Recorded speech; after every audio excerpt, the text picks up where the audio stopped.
Hey, we are here with Terra Invicta Side Stories, doing a fun little side thing with Jared, Alyssa, and our good friend Joshua Lang, returning to star as well, to co-star along with these wonderful people. It's been fun to have these kind of like little crossover things. Jared and Alyssa playing a game together is a lot of fun, and I'm glad I've gotten to see it happen, and now get to see it happen again. But it's gonna be fun to throw Lang in as well. I think I just call you Lang just because I'm so used to just calling Josh, that it just feels weird. But well, yeah, I am Mr. Lang in exactly what's called in Orphans, yeah. And so if I'm going to appear on the same day on the same channel, yeah, that's fair. That's fair. Yeah. I feel like because we've called you that so much in Orphans, that's just who you are in my head now. You're Mr. Lang. Cool. But yeah, we're gonna return to the adventures of Tanakh Aptismicotl and Henry Smitherson. Obviously Damien would be here, and David was planning on being here, but had to drop out last second. But luckily we have our good friend Alyssa joining as a guest star with this little crew.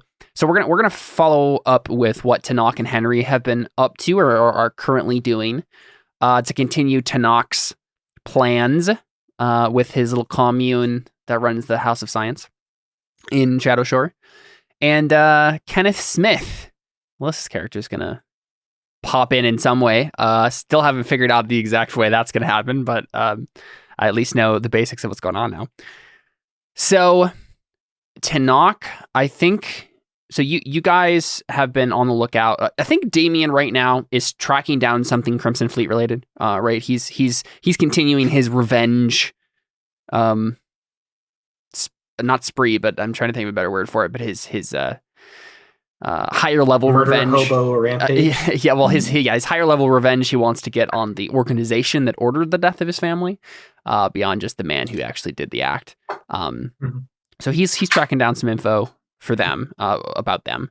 And Henry is tagging along with Tanakh for today to do something that Tanakh wants to do. And so Tanakh, you've been on the lookout for for pieces of this ritual, pieces that can help you to enact a powerful ritual that you care about very deeply. And for the good of your people and in your mind, the good of the world, you know.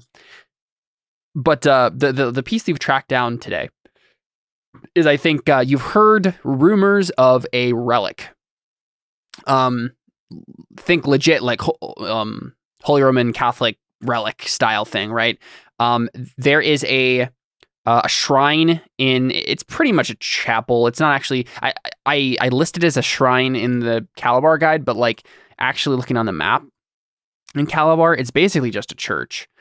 I don't think it gets a lot of use, but right here on the map, right there, we have the Church of Saint Halim. And you've heard some rumors about a relic of pretty much like, I think it like, the finger bone or something of this saint, that is kept there. And Tanakh, in your research, that the like a relic of a holy person could be a piece that you could use to enact this ritual. Cut off one of my own fingers? No, it's the way that it's presented here. It's like a certain amount of time that the person's been dead, and a sort of holiness. And like the thing they did to be sainted in the first place. Like there's magical stuff going on there that you can use to enact what you want to do. Yeah. Again, I don't know if Kenneth. Let's talk about this, I guess, briefly. I feel like it makes more sense to, instead of Kenneth just like randomly shows up. Why? I guess let's just talk about with you, Alyssa. Yeah. What kind of stuff would motivate Kenneth? Yeah. Well, so I think Kenneth is a dashing young lad, of course. Yes. But Kenneth is a chaser of stories. And so I think that Kenneth knows of this story and maybe like has been like, telling it like in like the local like nobility club that like yes, there's like this holy like relic that we could, you know, like adventure into that, you know, I know about, that I've heard of. And like, and maybe they came to him after they heard about, like, they're like, tell us about this thing. And I was like, it's just a myth. But you know, they're all like, no, it's true. It's science. The thing about this relic though, so it's not so much that like it's out in this random ruin and there's legends about it. It's literally a finger bone that's like in this church and it's in the city and like it's just there, right? Like people can go to it. The reason Tanakh would be interested in this, right, is that he has found out through his esoteric magic books that like there's magical properties about it that he could use for what he wants to do. So it wouldn't be that Kenneth, like they go to Kenneth to learn about it, right? It would be either Kenneth is interested in it for his own reasons, or he gets in touch with them in another way. Like there wouldn't be much reason for them to go to you to learn about it. Because it's literally like has to be a next door to them. But right, it has to be a reason for me to go to them. Would it be possible that, I mean, we've had 2 weeks. Is it possible that what's happened is Damien's gotten tired of it being so slow, has gone to this gentleman's club for nobles like he is, and then is complaining about the fact that, look, I'm out here trying to get revenge, and this guy's wanting a finger bone. Finger bone! Right. That can make sense, right? Like Damien spouts off something, because David's character is a swashbuckler type in his own right, and was a wealthy artisan in his previous life, and so he may have frequented a place that you would frequent, Kenneth, and maybe you heard him talking about like, and this is some sort of magical property. Maybe he's slightly drunk when he's saying this, but like this fingerbone has some sort of magical property. Maybe you just literally show up just because you're curious, if that makes sense to you. Yeah. Sure. And then just kind of get involved in what's happening here. So I guess first let's do this. Tanakh or Henry or whoever, if you want to make a roll to see how much more info you know about the church and the relic and its keeper and any of that stuff. So I'm gonna have like religion or history. I have history. I have religion, history, and arcana. Who has a higher? I have arcana, and that's the only. I have arcana and investigation. Oh, and history. I do actually have history. What's your guys' history bonus? 6. 5. 7. Wow, nice. Do you want Henry to make this roll and you give him advantage, Tanakh? Yeah. Okay. So what is it? History. Yeah. And these will probably tell you different things. Tanakh can probably make a religion roll to know other stuff, more religious-y, but. Wow, I'm so good. It's my turn. That was the most average my turn to roll. Wow. It's my turn to be, what's it called? Damien for the day. Taking pot shots at Damien. You rolled 2 3s. Yep. Mm-hmm. I'll roll a religion check. Which means, Henry, you know exactly as much as I already told you, right? It's a church? Well, sir, I had a look at it, and it turns out it's a church. But yeah, Tanakh, you can make a religion check. I don't know much more. 13. Yeah, I think the only thing that you know more about it is that so it's not super frequented. This is Shadow Shore, right? This district that you live in. The House of Science is right here, number 7. The church is number 5 right here. Shadow Shore is the slums of the city, the criminal quarter. Lots of bad stuff happens here. And this church, right? There's like a mosque here in the district as well, and that the mosque is much more like frequented than this church. One, because a lot of the Dragonborn in the city Calabar used to be ruled by Dragonborn like pirate lords, and when the bunch of the pirate lords got assassinated by the Blood Sisters, chaos reigned, and then Calabar overthrew their oppressors. And ever since then, the Dragonborn have been treated as very lesser and just with suspicion more than anything. And so a lot of Dragonborn ended up in Shadow Shore, mainly because it was the one place they could go without being bothered. And so I think there was a mosque here before, but the mosque is pretty popular in Shadow Shore. But this church is not. partially because this district is mostly Muslim, but also partially because its proprietor is a tiefling by the name of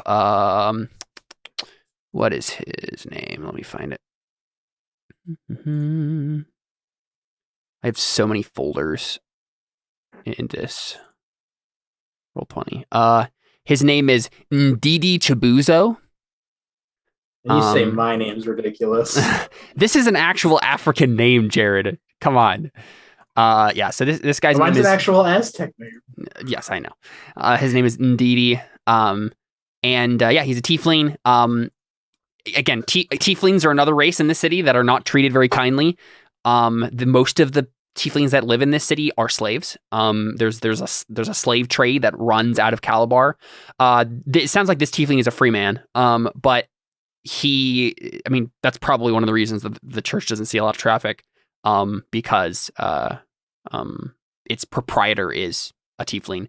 And then also the church it's actually named, the saint it's named after is also a tiefling, which is probably another reason it's not super popular. So the one tiefling saint that you know of, at least in Calabar's history, possibly church history in general. No, I guess there would probably be at least a couple of tiefling saints, like from North Africa. I wonder if what ethnicity was Augustine in actual history? Because I know he lived in North Africa, but I don't think he was necessarily North African himself, was he? Let's look. He was background. He was like a Roman, wasn't he? Yeah. All I'm getting is Florida.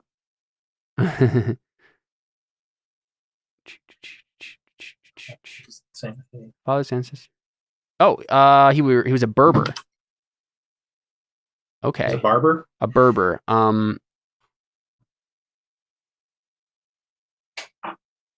I just need to know if this.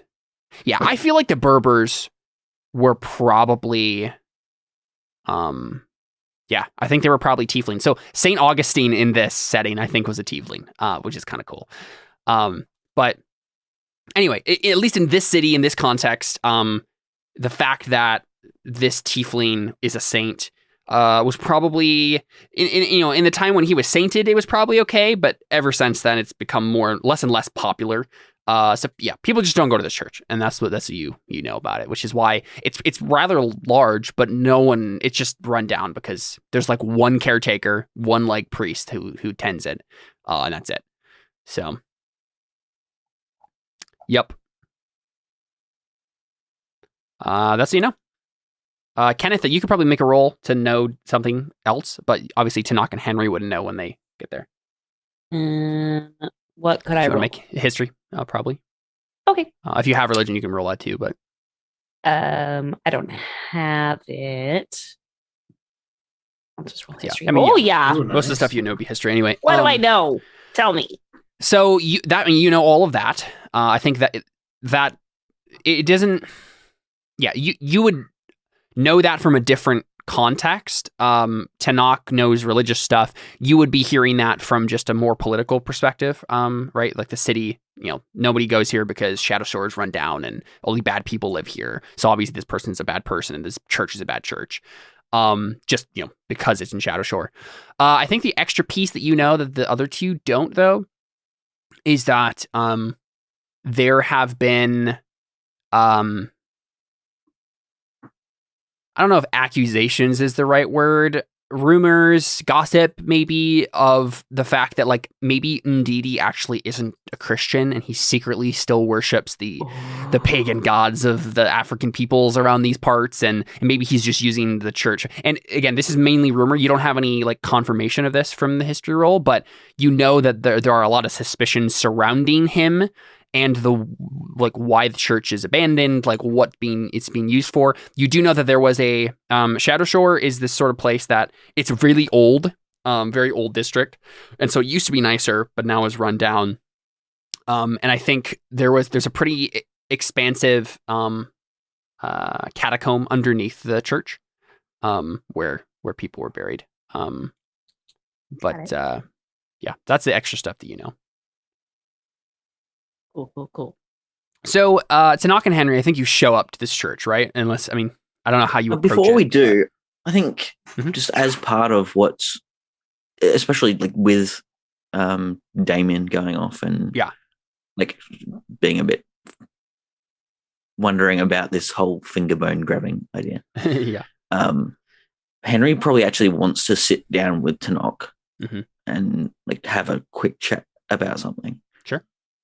And so we're probably in the basement where it's not public knowledge, or at least away from the brood of vipers, i.e., all the other little what are called UNT that are around. Mm-hmm. And he probably actually sits you down and says, "So, Tanok, he's been wondering something. I wonder if you could enlighten me." Yeah, so we see the scene, and we obviously, Henry, would you describe yourself real quick, Henry, for Alyssa's sake and for the audience's sake? Sure. Yeah, you see a young chap, probably barely scraping 18. He's dressed in like a full sailor's uniform that is scuffed and like got a whole bunch of weird soot and stuff across it. There is still like some hair that's below the hemline of his like sailor's beret, but you can't tell what color it probably was at one stage because it's got soot blackened on one side and then blasted by a chemical explosion on the other. And he also has on his back almost permanently like a ship's swivel gun that's just like strapped on there with a big strap that usually like tilts him one side whenever he's sitting down. Cool. Yeah, and then what does Tanakh look like? Do you want to? Did you bring the picture? Oh, I can bring a picture up. Yeah. Yeah.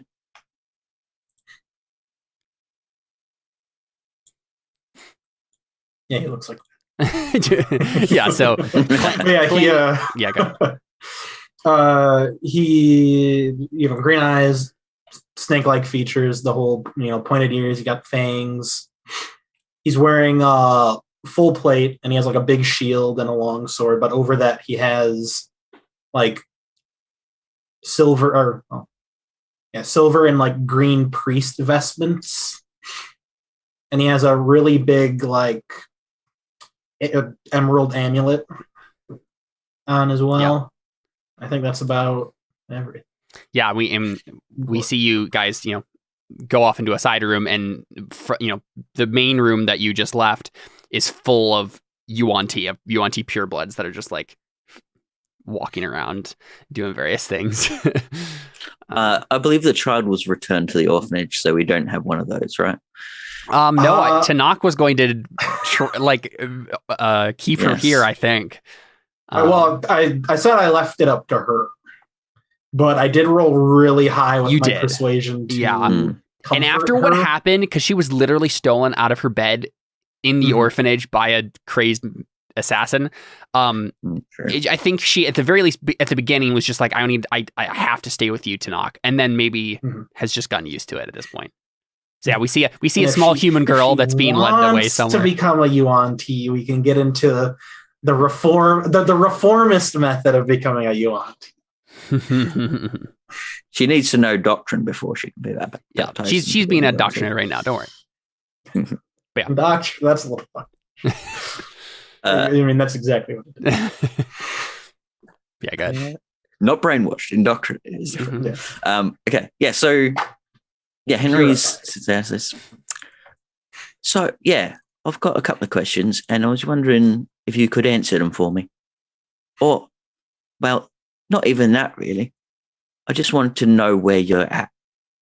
Because as far as I can tell, you've definitely got some idea of what you want with this sword, right? You sorted it out for a reason. Well, you wanted it for a reason. Oh, of course. I'm attempting to do a big magical ritual to save my people. Absolutely. And we've agreed that we're going to at least assist you in some part in that.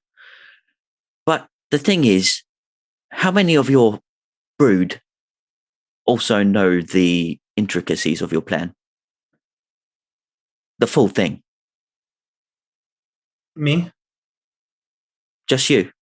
Mm-hmm. So here's the thing. Very recently, literally 2 weeks ago, you almost died. If I hadn't got to you in time. Correct. If we get part away along this and you die again, almost, or fully, who actually knows what's going on? If I'm going to be completely honest with you, Henry, which I think you deserve at this point,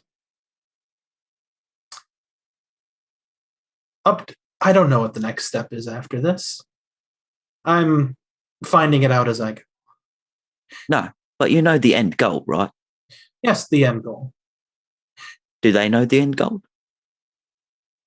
Do you trust any of them to know what to do if you're gone?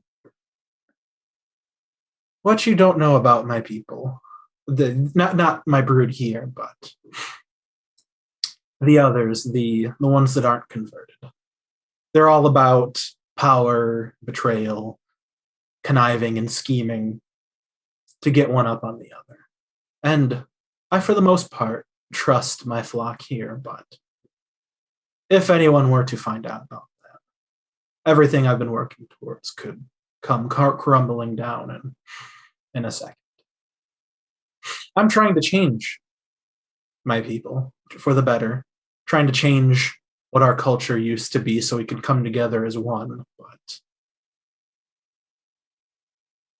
I don't know if they can handle this.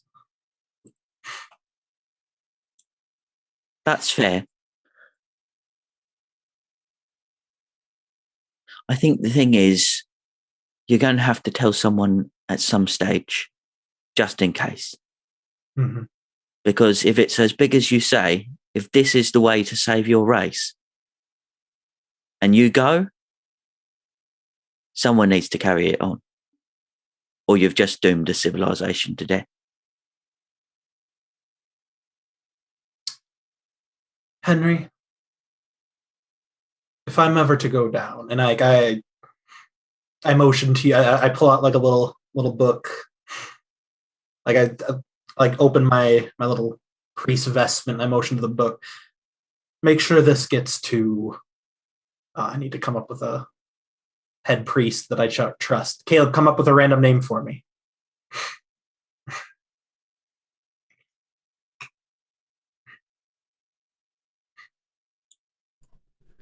What about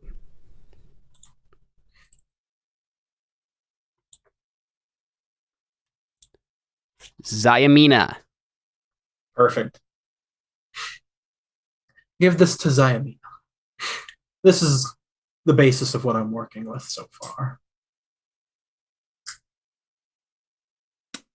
Henry looks at it for a moment, and you can see his mind stewing over some things.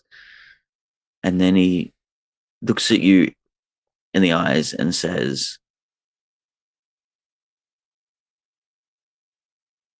we haven't been together long, but I'd like to point out one thing. Logically, you trust me to bring this to Zyamina. Well, considering you're the only person who hasn't treated me like a garbage trash snake person, yes.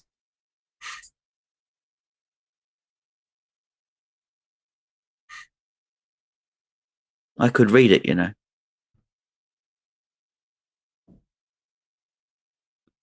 Good luck. I've been studying this for a lifetime. And I've gotten to step 2.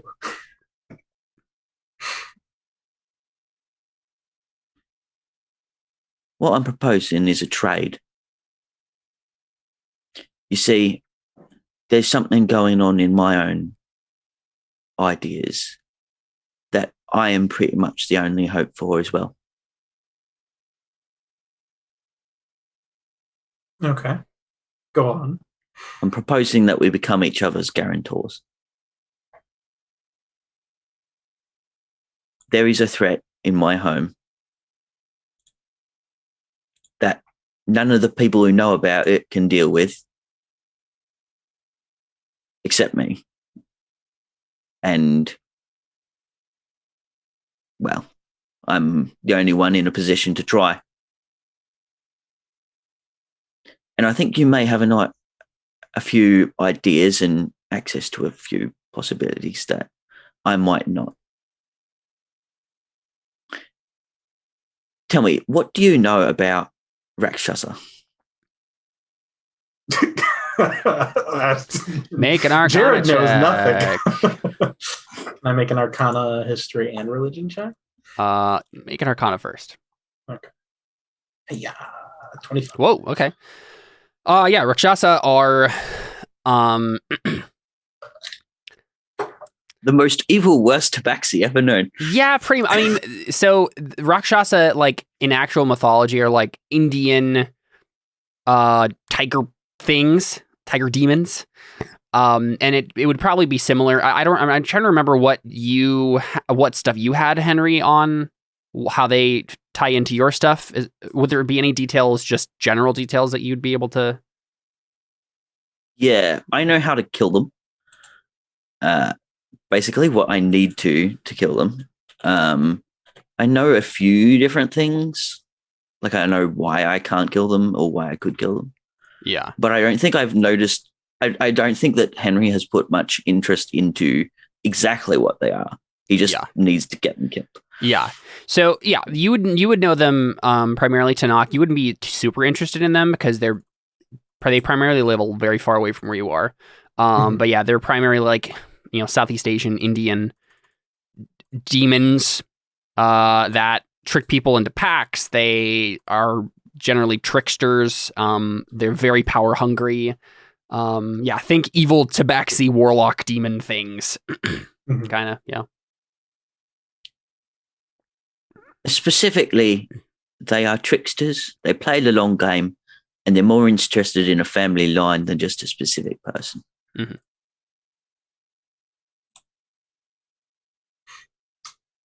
I'm very familiar with the concept in dealing with my own people. Precisely why I thought I'd talk to you. Specifically, I got a question about this sword you're wanting to make. Mm-hmm. You said to harvest the blood or essence of folks that it kills, or will do. Do you reckon if you stabbed a demon, it would prevent it from going back to hell? Can I make an Arcana check? Or does that 25...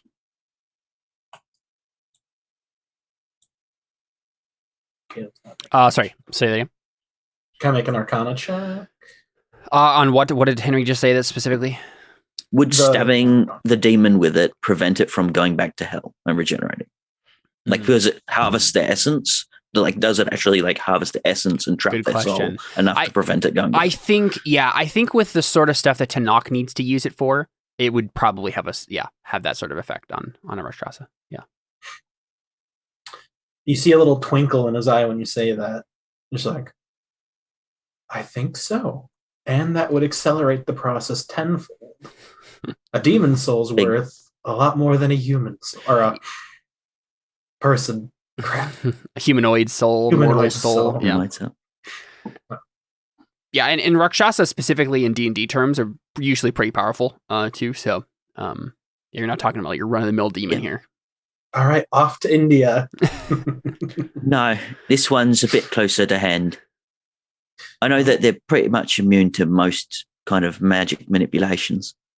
And I know pretty much the best shot we have of stabbing it to death is to be a nice chap and stab it with a pointy thing. A magic pointy thing. The thing is, I can't make magic things. Well, once I will keep wanting to say Dellen. Damien. Master Damien. David has a lot of D name characters. Yeah, like there's Damien, there's Dellen, there's Darius, and then there's Dalus, and then there's Darius from Darius from Terra Nullius, yeah. So many D names. But yeah, well, I don't have any magic weapons on me. But once our No, friend I wasn't expecting to. Damien comes back, I'm sure we could make. But you make do work have with that. experience or knowledge on how to turn one thing into another. I have an idea which we'll have to work on. It's a discussion for another time. I want to find magic metal that I can then forge. But that's another problem. I do know a little bit about blood magic Might be worth and it, but wavium magic. I don't feel. I did research the fact one time, and turns out you'd have to kill or drain over 350 people of their blood to get enough iron to make a sword.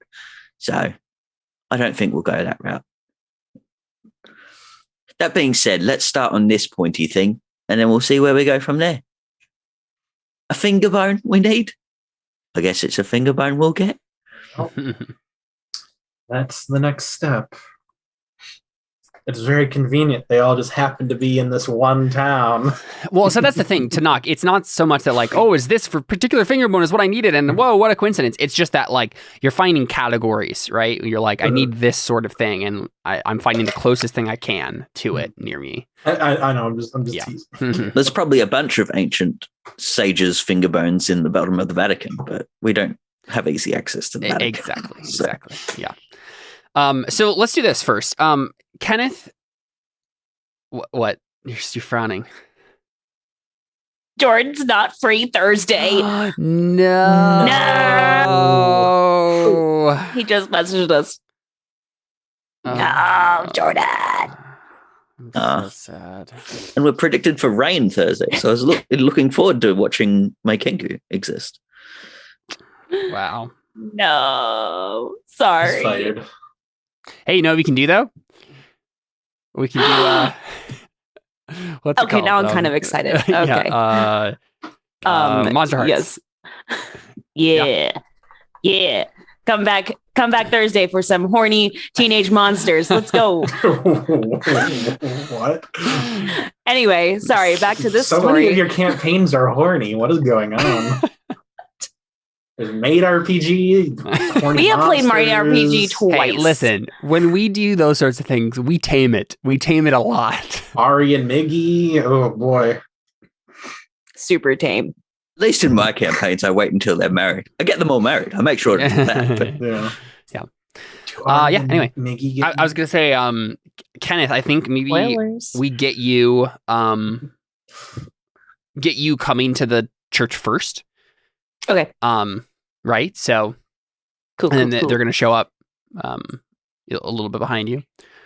So yeah. Yeah, so probably what happens, right, is I hear him tell this story and I'm like, I should go check that out on my own. And then they happen to also kind of Exactly. show up at the Yeah. same time.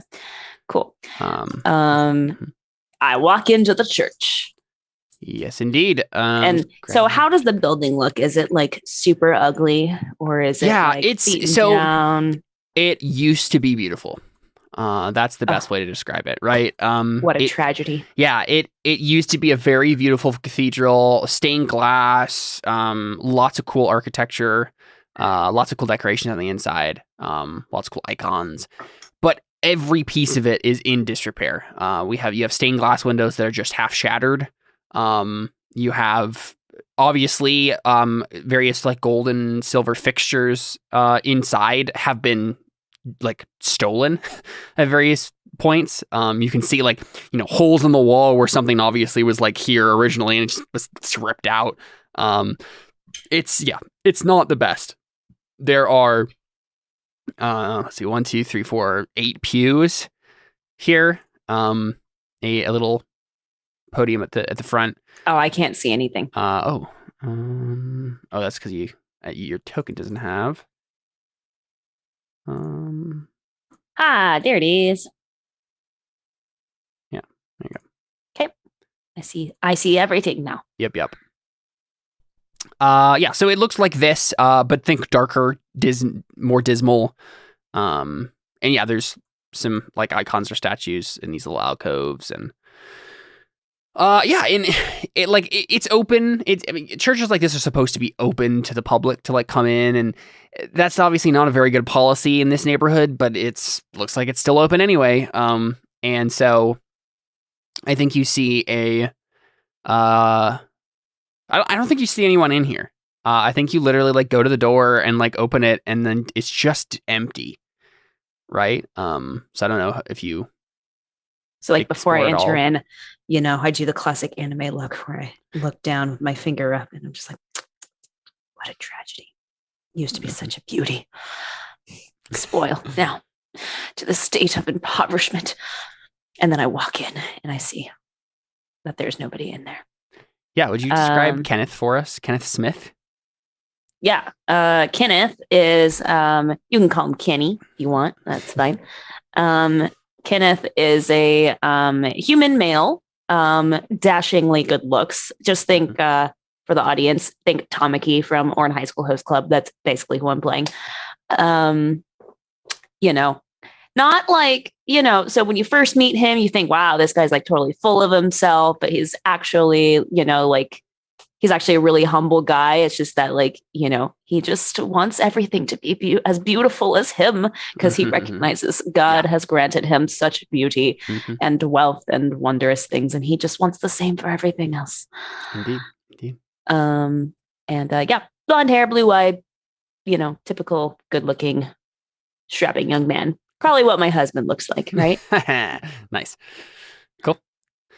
Yes, I mean, do you just like wander around? Like, what do you do? There's like no one here. It doesn't look like so I heard about this whole finger thing. So was it like one of these statues? Is that what it is? Or is it like sure. under the catacombs? Yeah, knowing what it is, knowing the kind of thing it is, they wouldn't be kept out, right? Right. So but you didn't, with your roles, and I think with Tanak's roles too, no one, like, it's not common knowledge. Like, it's just like, it's kept in a case on this podium. Obviously, it's not because it would be stolen. Right. So. Well, I'm sure I probably only picked up bits and pieces from drunken Henry. Well, drunken Damien, but yeah. Mm-hmm. Oh, Damien. David's character, yeah. David's character. Got it. Okay, so I think I'm just gonna like strut on in and be like, yeah, all right, let's see what's going on. So I strut up to like the middle. Do I still not see anybody? Just like yeah. You look in the alcoves, and those would be places where people would like sit and pray. But yeah, you don't see anything. If nobody's like sleeping under. No homeless person's like sleeping underneath. Yeah, the bench. priest is just like underneath the bench. No, I don't think you see that. But if you want to make an investigation, just as you're looking around, we can just see what you pick up though. Sure, let's do it. 19.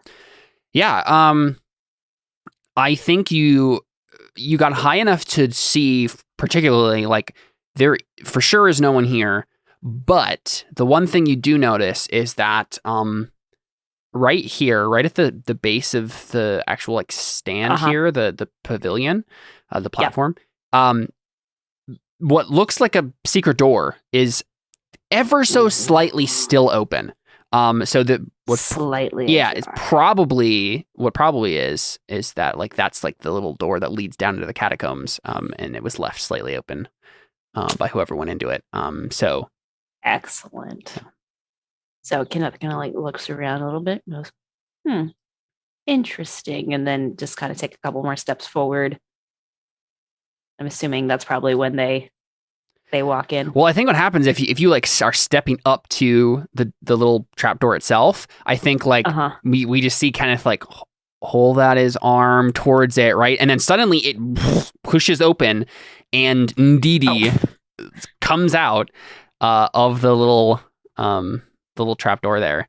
And he just immediately goes, "Ah!" Jack Sparrow style, like, "Ah!" like sort of comedic yell. I definitely yell back, just like out of like I don't know. Can I make like some kind of roll to see if I'm surprised? In Burning Will, this would be a stealth test, but wisdom save, I guess. Doesn't matter. Yeah, if you wisdom save. If you want to know. No, I don't think I totally keep my cool and I just like stand there like, with my, hands, kind of like not folded, I guess, but I'm just like, oh, what's up? Yeah, he goes, oh, you have scared me, my child. What do you? You must be Nadini. Yes, I am Ndidi Chibuzo at your service. Here, is this what you do? You shake hands? Yes. He goes, "Yep, I'll shake your hand." Excuse me, I was taking care of the and he just kind of closes the door. Never mind. Yeah. What brings you to the chapel, my child? Yeah, and so he's wearing like, dark vestments. It's not quite a robe, but like something that looks sort of official, but it's obvious he's like not well off either.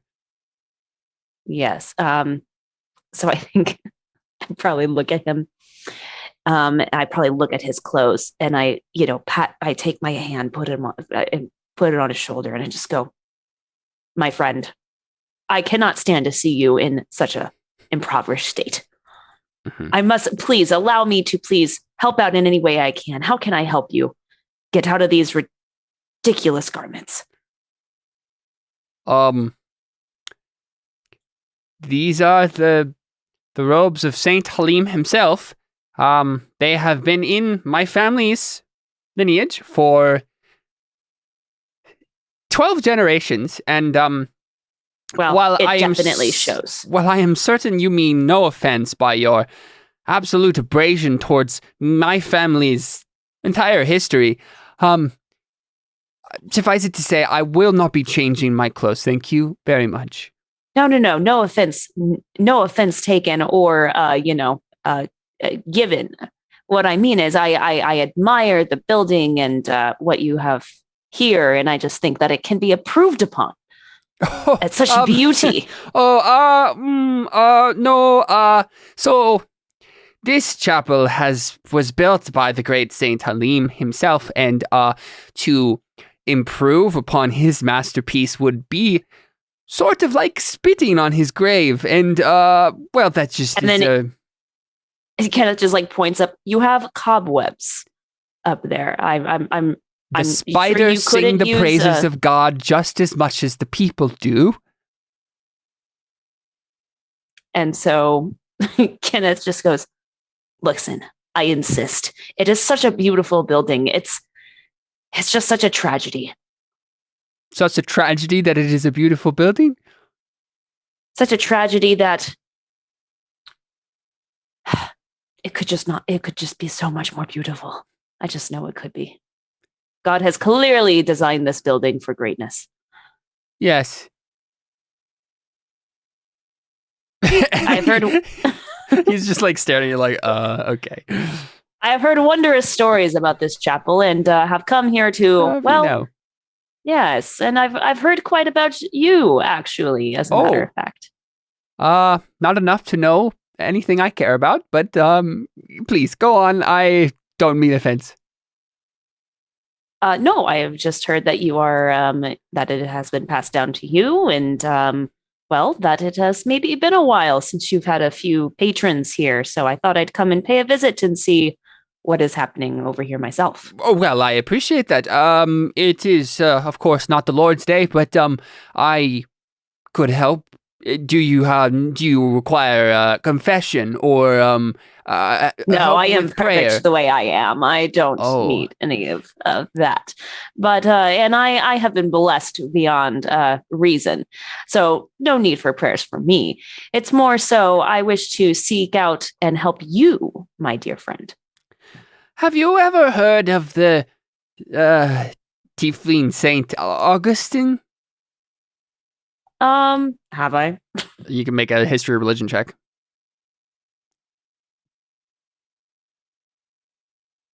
Yeah, the name sounds familiar. I'm like, yes, I've heard of him. Right?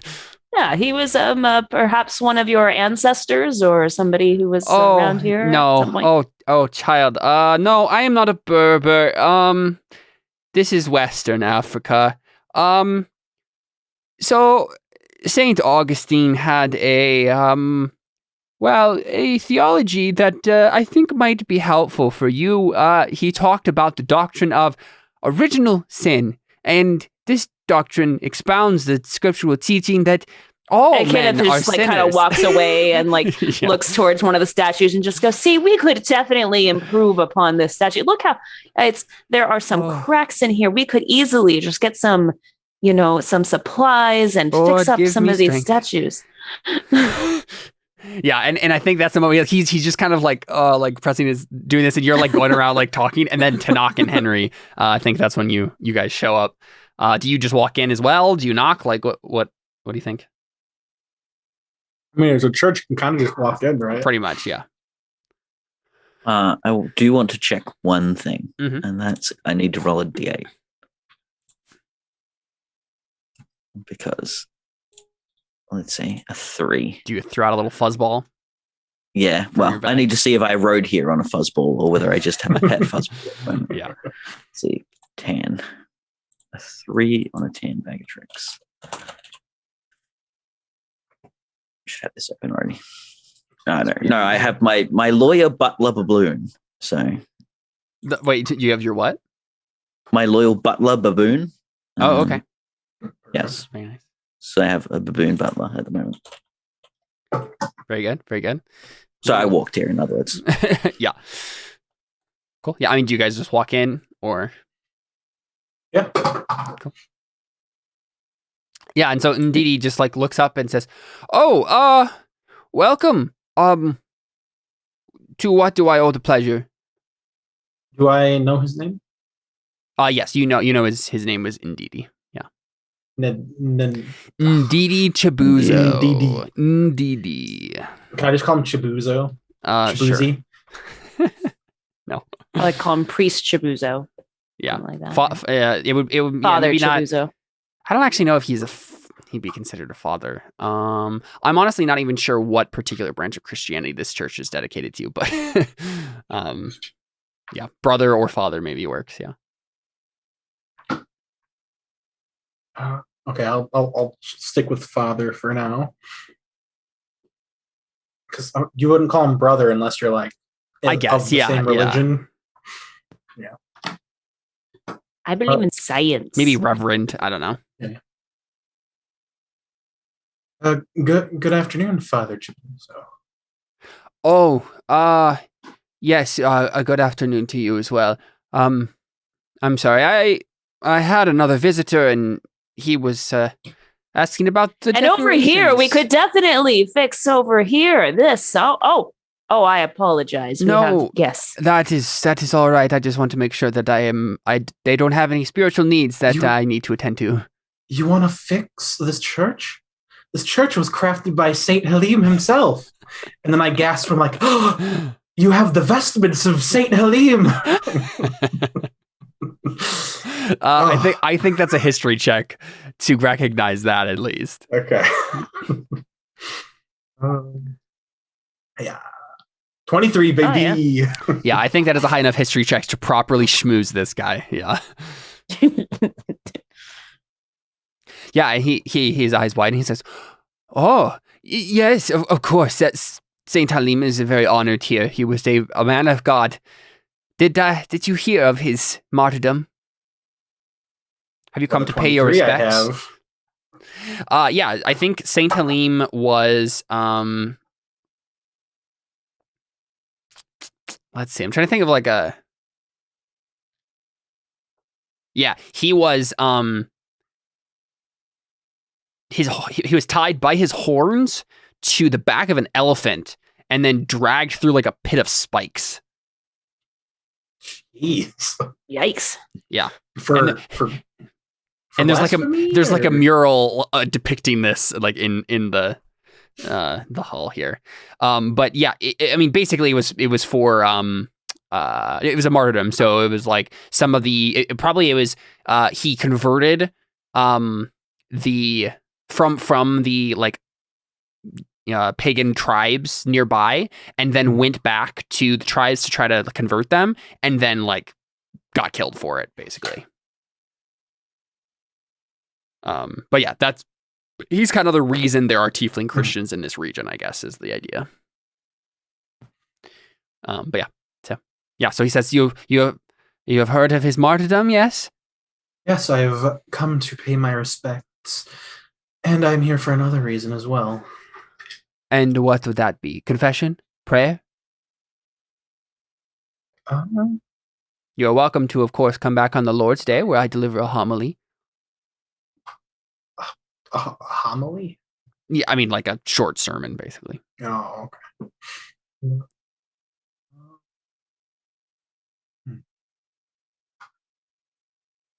He's nice to snake people too. This is so nice. I mean, he's the member of an oppressed race already, so he's not he doesn't really have the option to be picky himself. So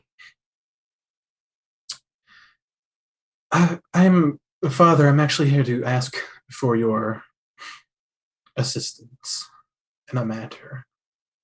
Of course, I glance over at I glance. So bad at remembering. Kenneth. I look over at Kenneth, and so I'm like kind of sitting on the pew at this point, just kind of like listening, like taking it in. Cool. And before I go on, I kind of like look back at Henry, and I look at him, unsure whether I should keep go on in front of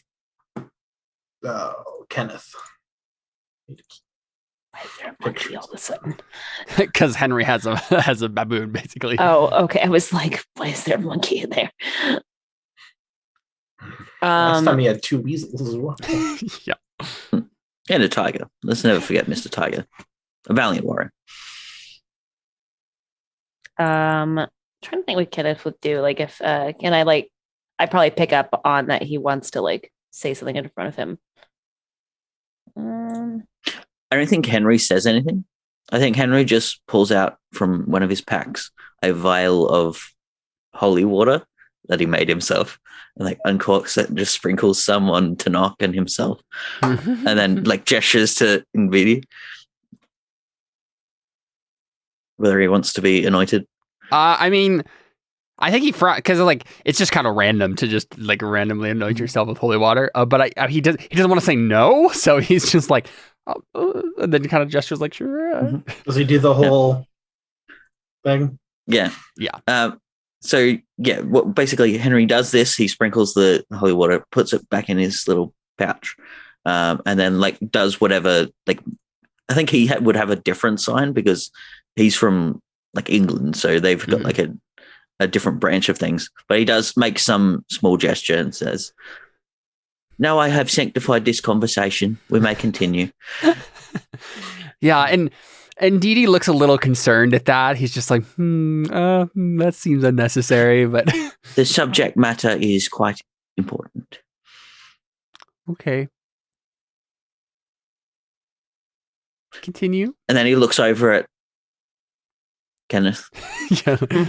Listen, if you're going to pulls out the holy water and like walks over. Do you wish to be anointed too? If you are to listen to this, it is quite important that your ears be. If you wish to include me in the conversation, I would be honored. Well, I don't want to push this on you. Fine. He just sprinkles some. Kenneth just says, "I live for this stuff." Very well. Monsieur Baboon, if the subject matter gets too heated, please place earmuffs upon the young sir. And then walks back. Cool. Yeah, so I mean, Ndidi looks at you expectantly, Tanakh. I come expecting you to what's the word? To be sensitive towards, but not that. What's the word for to be sensitive towards that you'd want to help someone when you compassionate? What form of speech you're looking for? Agreeable to something, I don't know. Like when you I don't know if when someone tells you their life story and like they can relate to it, so they'll want to help you. Oh, sympathetic? Oh, sympathize. Yes. Yeah. There we go. Yeah. I come to you under the notion that you'd be sympathetic to my people's plight, considering we're both on the outskirts of society, so to speak. Yeah, so I think this is probably the point where Ndidi actually like realizes what you look like. And he blinks a little bit and he says, "Your people?"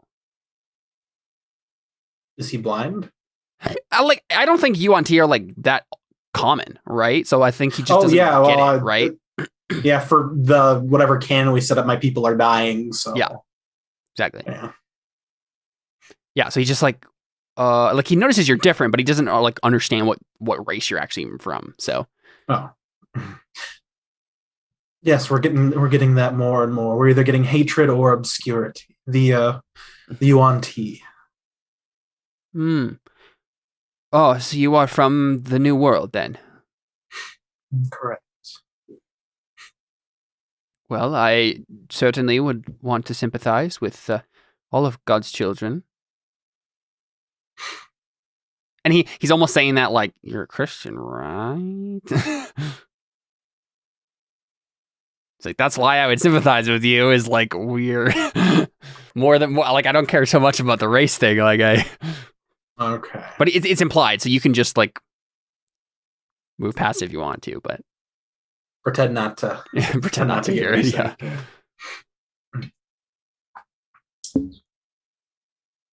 My people are lost and without a. Oh, I'm gonna play this up. My people are lost and lacking hope. We're without a leader or purpose, and we're dying out. We have no.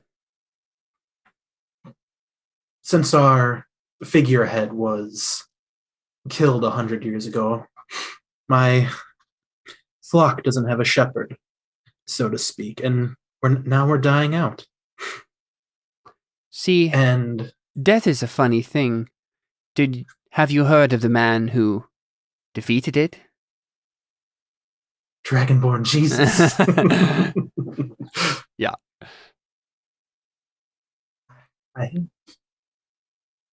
And you come to enter his flock, his fold, as lost sheep? That, man. I am going to lie to you now. Yep. I want to word this as a persuasion, but I will. I'll probably have to make that deception first. Depends on what you're saying. It is true, my people do need a savior, but I'm afraid they're not going to have, the majority of my people on the mainland aren't going to have time to hear this good word. And in your possession, you have an artifact that I could use to save my people. Yeah, he sniffs. And are you referring to the relic of Saint Halim? And he gets a little guarded when he says that. Like, maybe you don't know the context for this, but like it's almost as if like people ask about this. And that's not what I'm looking for, right? It is, yeah. And the relic. Oh. It's his little finger. I thought I was looking. Oh, okay. I thought it was Saint Augustine's finger. No. It's Saint Halim. So he just talked about Saint Augustine because he was also a tiefling. So. Oh, okay. Yeah, Saint Halim is the guy this church is dedicated to. So. Well, looking around, I can already see you have many artifacts of Saint Halim, but yes, it is one of them. Yeah, I mean, yeah. Keep going. It's a finger bone. I am sorry. I don't think I have actually received your name. My name. I do a little bow, and my name is Tanok Apitsmik Kotal. Tanok. And your companion? This is Henry. Henry's been busy. He's pulled out this ornate jar and he's poured in water from his water skin and a sprinkle of holy water, and then like close his eyes for a second and then pours like a glass of wine into a cup and hands it to Tanok. Okay, so You just did the miracle of Jesus in front of this dude? Is that basically what you're telling me? Sort of, yes. He's not really intending to make it as if he's done this.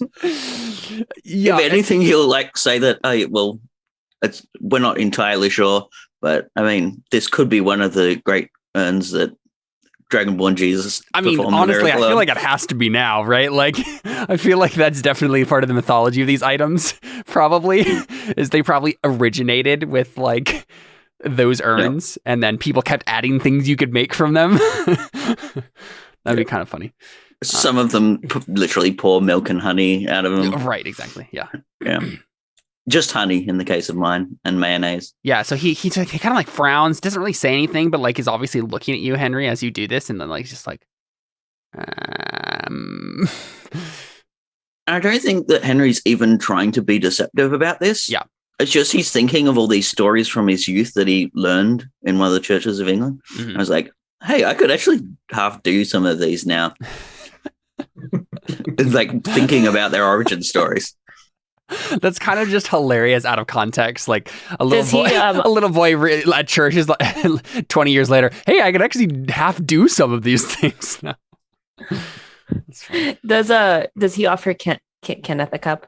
Just curious. Oh, of course, yes. No, Oh, Kenneth gladly takes it and says, "Thank you, good sir," and then starts drinking the wine. Yeah, and so and then he will actually like hesitate and say, "Excuse me, sir. I'm unaware of the practices of this branch of the church.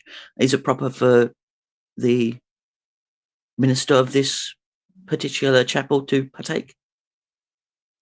Oh, yeah, he his eyes widen. He says, "Oh, yes, of course, we take wine every communion." And then he kind of like frowns. He said, "Well, I take wine every communion." Like there's aren't usually other people here, but Henry will prefer this small, like humble, just wooden cup. Yeah, with someone. Yeah, and so I regret to say, Brother Tanakh, that I will of course be glad to show you the relic, but as for letting you borrow it, even study it, you have to understand my hesitation. Most of the people who come to Shadow Shore and ask about the relic are merely in it for profit, and I don't mean to be cynical, but I kind of have to be in Shadow Shore. Mm-hmm. I definitely understand your hesitation. Doing whatever you can for your God. The way you smiled when you said that was just terrifying.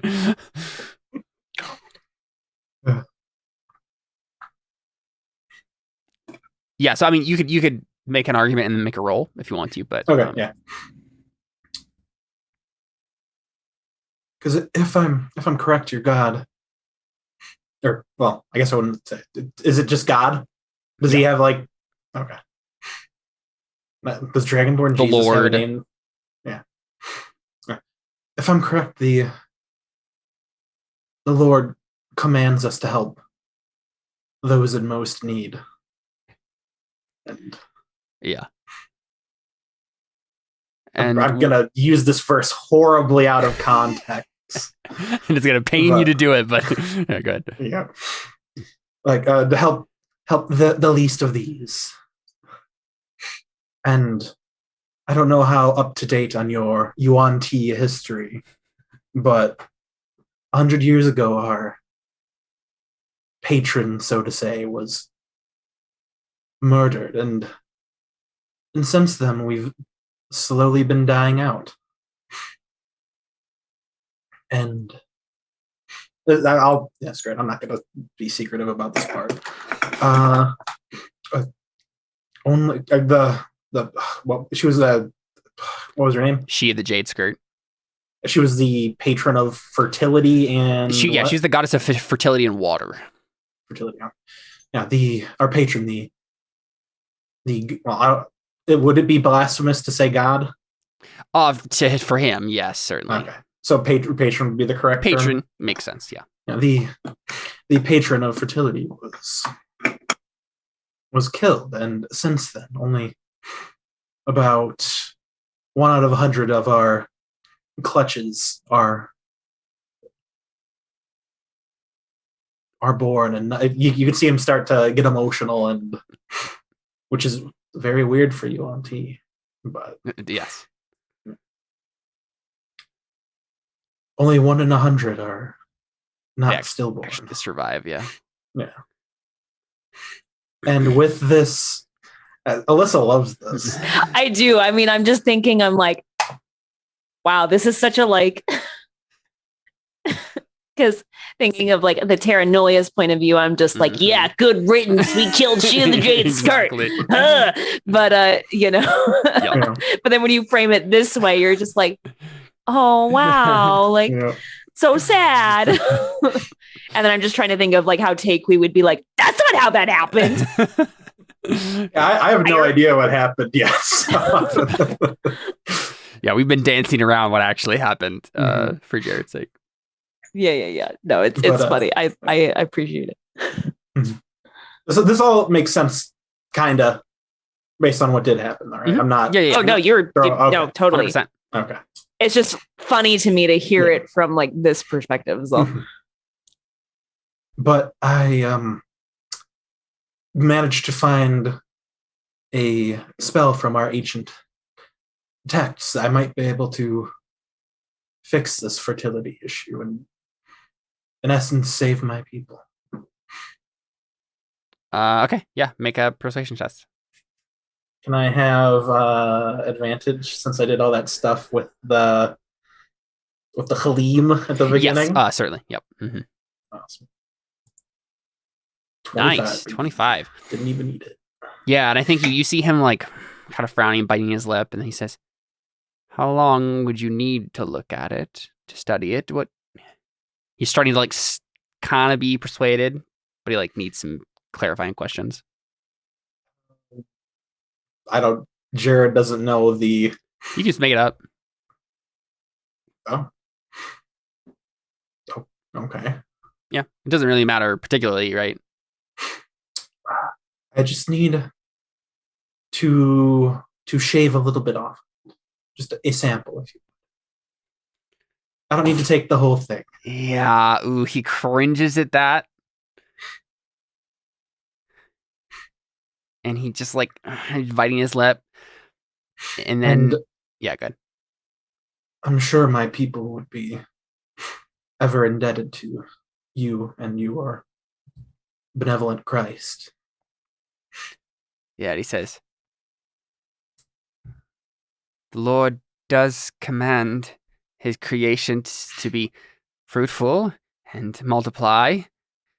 He, of course, would care about the children of your race." And then I think he takes a look around at the chapel and notices just how, like, I think he's you see Kenneth on his face. He finally admits on his face to you guys that he understands that this place is a mess and he wants it to be better. And he realizes, like, okay, this is actually something that I feel like it matters. Like, my whole life right now just revolves around like trying to survive in this stupid district. Nobody cares about God. This person seems to care, and I can help. And then he finally talks himself into it internally, and then he says, "All right, you can take a look at it and sample it."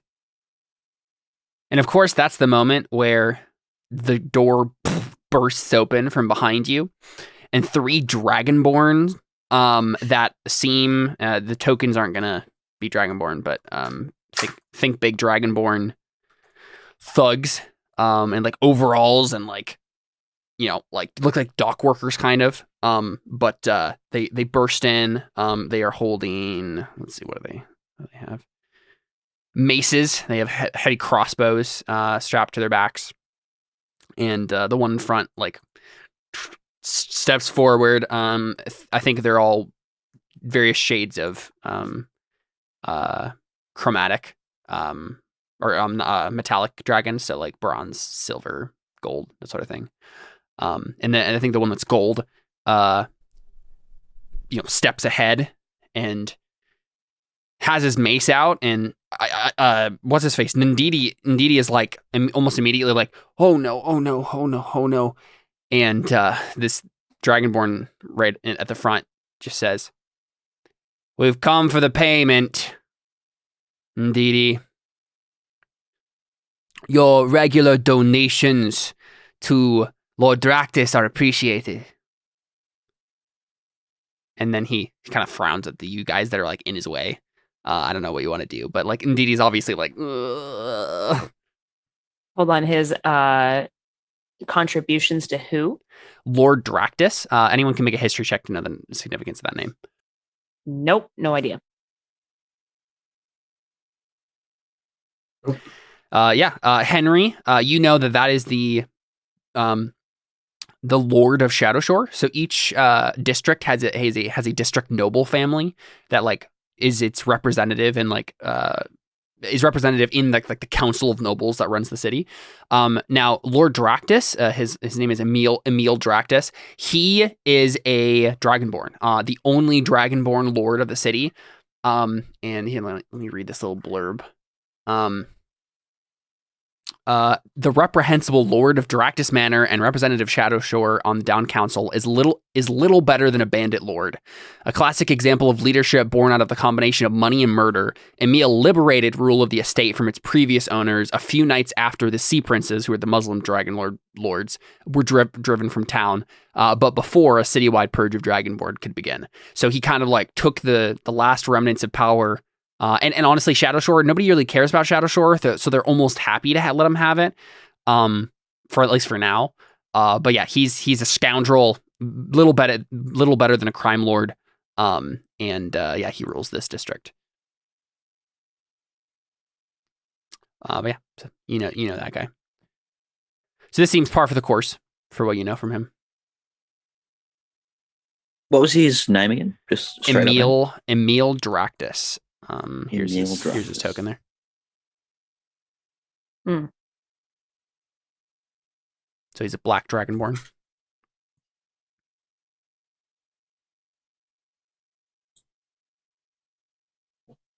Yeah, these are thugs of his. So, and Ndidi is just kind of like cringing at this, and it's obvious that the Dragonborn have like stopped paying attention to him and now are paying attention to you guys because like you're standing in his way to like go to Ndidi, so he's just like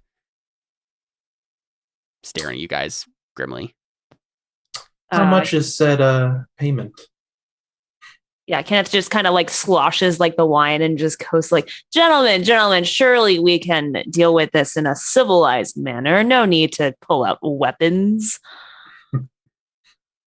Yeah, and he looks at you and says, What's a frippy noble doing in Shadowshore?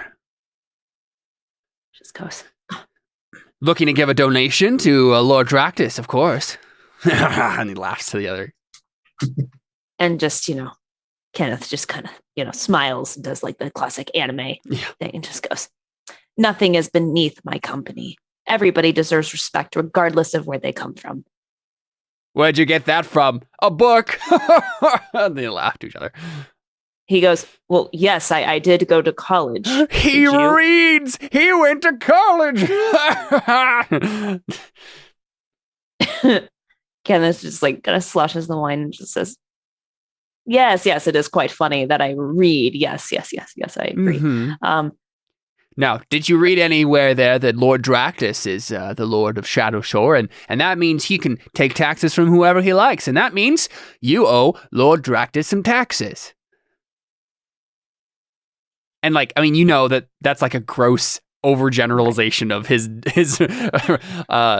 rights as the Lord of the district, but so just kind of like raises an eyebrow and just goes, "Oh, really? Well, I would be happy to pay him." Well, great. Why don't you go ahead and just toss us over a bag of coins, and we'll. According to the bandit rule, I believe that you can also pay in goods and services. Now, I'm pretty good at blowing things up, so if I blow you up, does that count me as paying you? Yeah. He frowns. I think Kenneth just Kenneth like holds up like a pouch. Yeah. Okay. That definitely does not contain money, but contains a stone of some kind. Mhm. I'm just debating if I actually want to do this one. I don't know if Kenneth would actually do it, but I like it. I think it's fun. And it's gonna toss it to them and cast Shatter. Okay, let's just go ahead and roll initiative and see how this all goes down. I don't know if he casts Shatter on them. I think it's more like he tosses it and then like they go for it and then like it like okay, that's what you're going for. Okay, so like right, like it's more like a flashy kind of a thing. That's fine. You know, that's fine. Like oh my, wow! I can't believe that just happened. One hit me in the head. Shut up. I do have one of these. Hang on. I reach in a bag and throw a tiny fuzzy object over there. Okay. Let's see what comes out.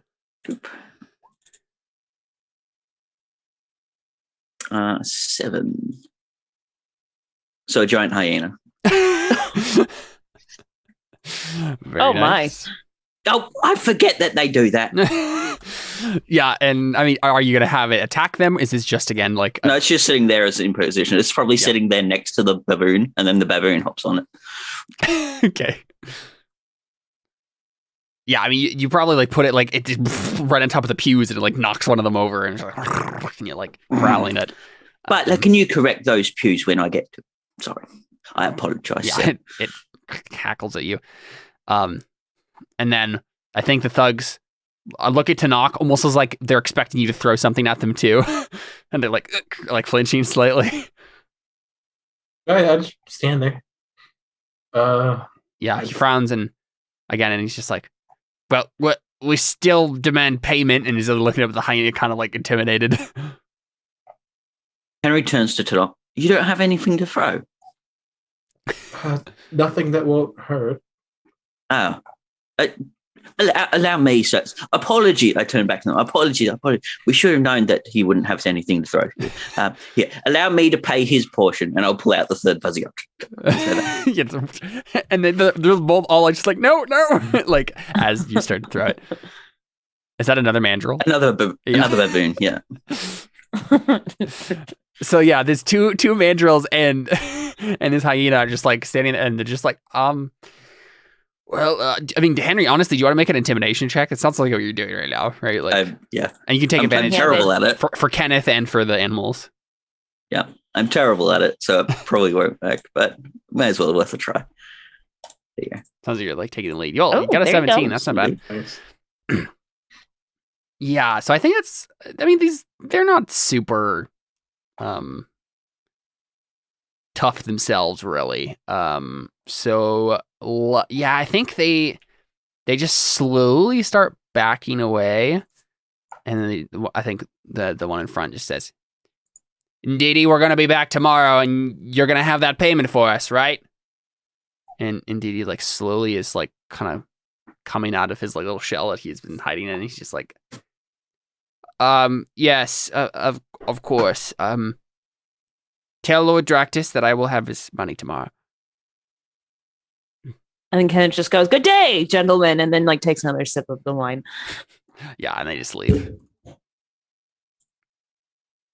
The hyena looks back at you, Henry, and just goes, like laughs at you.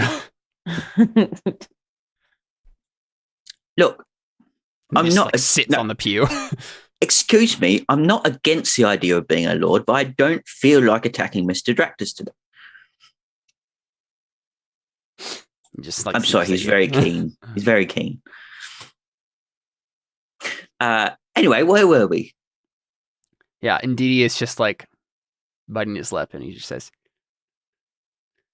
"They're going to come back with more violence tomorrow. I appreciate the intentions behind that." And he goes like starts turning away to like the trapdoor to like start hoisting it open. And then Kenneth goes up to it and he says, "No, my friend. Wait, before we go up.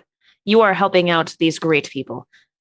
And so my offer still stands. How may I help you? We like pan over to this super sketchy snake person and Henry flanked by horrifying animals. These super nice people. And they like do the anime like like smile, thumbs up. Henry turns and bows to Tanok and says, "Make a snake and put it up on a pole. Anyone who's bitten can look at it and live. Believe that's in numbers." Did he like nods? It is.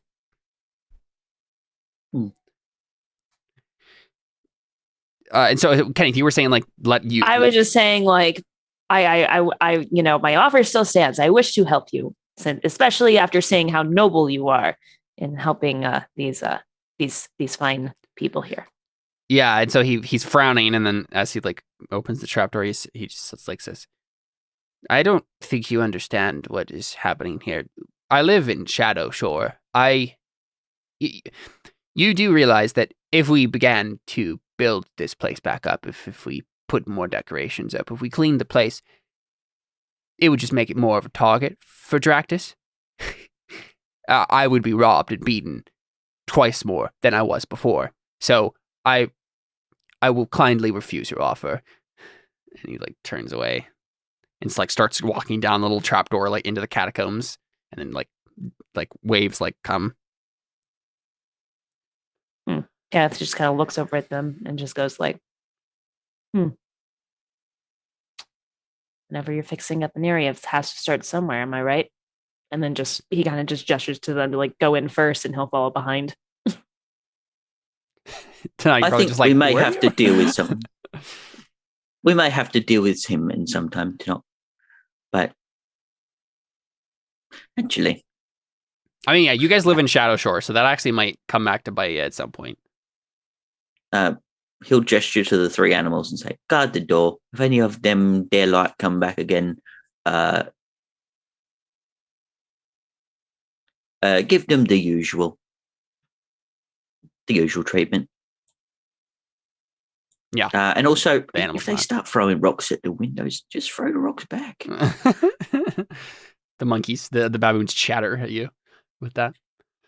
Anyway, we'll be back, and then we'll decide what we're doing with Dractus. Cool. But first, we should get this step done. We can always deal with him in the in-between of this and whenever you remember the next step. So...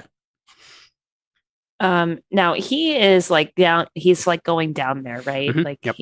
We haven't gone. So I think Kenneth will kind of like look over at, will like whisper into sorry, Jared, what's your character's name? Tanok. Will kind of like as you're like walking, I like gesture like you go first, like please like go follow him in. Like as you're doing that, like he kind of like whispers down to you. Just so you know, might be a rumor, but supposedly not so much a man of God as you may think. And then just smiles and just tells him to keep going. And just like... Henry acts shocked, sprinkles some holy water on himself. That was funny. You were referencing the priest. The priest. Okay. Based on that rumor that I had heard that he may not even be a Christian anymore. Oh, this is a very long hallway. Yeah, so you enter like this little catacomb, and Ndidi like just starts. He gets down to the bottom of the stairs and then says, "Now, I need to warn you, there have been issues lately with undead." And it's like almost embarrassing for him to say that because like that's like the number one job of a priest in this fantasy world is to like make sure that the dead don't rise again in these tombs, right? But he's obviously down in his luck, and that maybe he's not even that powerful of a priest either. And so he's like, "I've had to borrow a few of the doors, and I'm trying to make up the funds to hire a couple of mercenaries to come and clear this place out so I can get it back into order, but." And Kenneth just is like in the background, like, this is what I'm talking about. Like, I will help you. He's just like, I don't like. I don't understand why you refuse my help. I could see it as being a fair compensation for your help. Who are you saying that to? To the Djibouti guy. Indeedy. Yeah. Henry will just drink a couple of potions. Okay, yeah. It's going to be the new drinking game of this session of every time we mess up. This guy's name. So you're saying just one. Compensation for what? I'm curious what you mean by that, Tanaka. Like him helping us with the finger and all that. Oh, sure. Yeah, he frowns and he says, "Oh, are you sure? Of course. You are." And then I think he's finally like realizes the like your armor and sword and like stuff, and he's like, "Oh, yes, oh, I suppose so." And then I think he looks at you, Kenneth, and he's like, almost his life like, "Okay, well, you're not getting anything out of this. Like, are you just gonna help me randomly?" I'm like, Kenneth has already offered before people Right. even did that. Kenneth is just like, wait, like at first, right? Like he's like in the corner, like with like a dark shadow, because he's just like, you're asking them for help, and I've literally been offering it to you this whole time. Right. And then he like kind of looks over, and that's when he like looks over at Kenneth, and Kenneth kind of like looks over his shoulder, and it's just like, I want to help. I just want to be useful. Yeah, and he frowns, and Didi frowns, and he just, I think, says, yes, you can. There's a difference between dealing with an undead and. Anyway, we can talk about that. Talk about that later. Holy cow.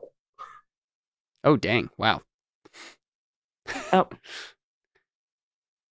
All right. For delving purposes. Mine don't matter. Yeah. I got observant so that I can read people's lips. Nice. But it also makes me amazing. I suppose so.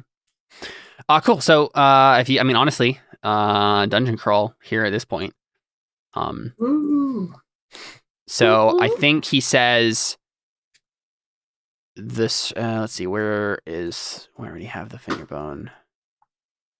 And honestly, I think he says like something along the lines of, honestly, this is probably good because the finger bone is actually in a place that like I can't actually get to right now because I'm dead. And so, yeah, I mean, he'll guide you to where that is, or at least point in the direction. But he's asking you guys to go first, because I think, yeah, like he gives you the impression that like he's obviously been coming down here and trying to make his way through the catacombs and like finding like, but the impression he gives you is like undead have started appearing down here. Some traps have started resetting themselves, and I don't know how to deactivate them. Like I inherited this from my father, and it was already kind of a mess then. And so yeah, he basically he's like giving you the expectation of like this is going to be a dungeon crawl. Like I can point you in the direction you're supposed to go, but like bad things might happen. If you say that they're undead, is that correct? Yes. In that case, we may have had a great blessing. As far as I know, hyena love to feast on decaying flesh. He frowns. Yes, well, none of these corpses are recent. That's kind of their specialty. Sir, excuse me, Monsieur Hyena. Could you follow me temporarily? The baboons can get that. So literally a giant hyena just rolls down the stairs. We may as well not put ourselves in as much danger as possible. Yeah, so you're going to have the hyena go out in front of you, basically? Yeah. Okay, cool. I'll be close behind it. In fact, I might even actually just sit on it, because then I can also keep my eye out for traps. Sounds good. But yeah. Yeah, let's see. So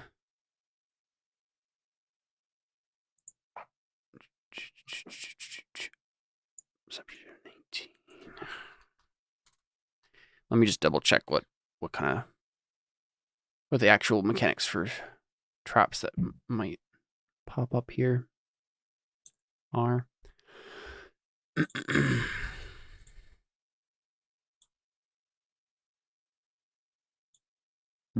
No, don't want that. Don't want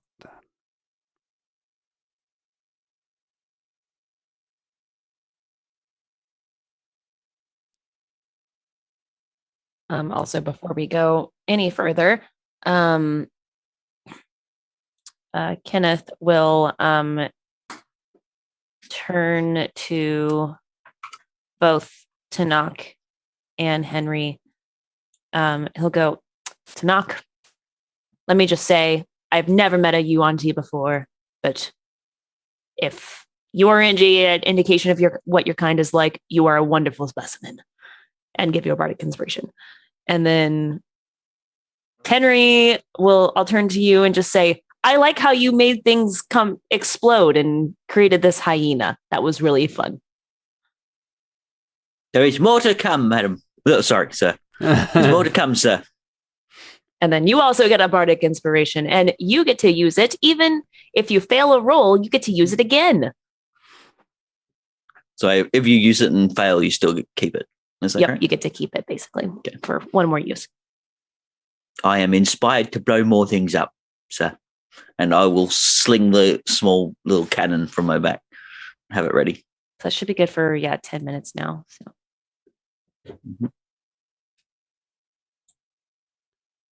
Cool. So I think, I think a 19 passive perception is going to be enough to basically notice all of the traps in this dungeon. So you notice that there's like pit trap here. Why is this guy's basement trapped? This is a catacomb. Like it's supposed to. So from what he's told you, it's like a lot of these have been deactivated for a ridiculously long time. But just recently, he's not even sure why. Some of them reactivated again. Undead have been like, he's not sure what's happening down here, and he's worried about it. But yeah, first thing right away, Henry, you get here and you notice there's a pit trap right here. Basically that covers this whole this 4 square circle thing right there. I've got an idea. So yeah, you'll have to deactivate it somehow, or else hyena is going to fall into it. If I may, so once we get there, I yell, "Oh, undead!" Does that do anything? Go ahead and roll a performance check. Let's see if you attract anything. Could I have access to hyena, please? Oh yes, of course. And you may have to make him below my token. Yeah, you do not attract the attention of any undead, unfortunately. How do I give you access? Oh, here we go. Are we gonna want to go in this little room here first? So he I think Ndidi says like, oh, there's nothing in there. This close to the entrance, I would have had to deal with that myself by this point. Yeah. Do we trust his word on that? His competence on that?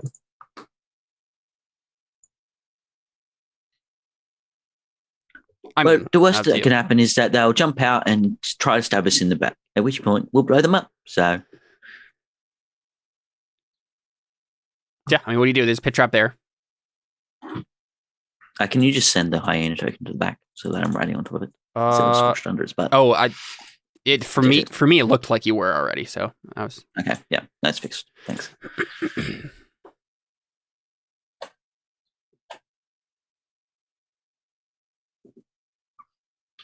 Do any of you have real quick, just as a note, Josh, I think if you want to make an investigation, I think I'll have you roll that, because that's more of an active thing. But perception is going to be active all the time, so I'll let you know that. But if you did want to more actively do that, you can let me know. Yeah, the only reason I usually treat investigation as a thing is because the feat specifically addresses it. Okay. Oh, does it? Does it? Yeah, it talk about specifically says passive of. you have a +5 bonus to your passive wisdom and intelligence investigation scores. That's weird because like that's Yeah. that and passive perception are the only 2 times it ever talks about passive skills, which is just strange. I mean, the only other thing I could understand it as is if it's +5 to your passive perception and then you get a +5 to your investigation skill. Yeah, I guess, but I think it does say passive score, so I don't know.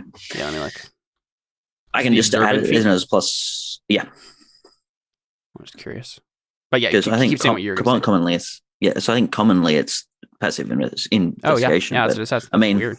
Yeah. Yeah. Let me double check what this DC would be anyway. Something that you might investigate.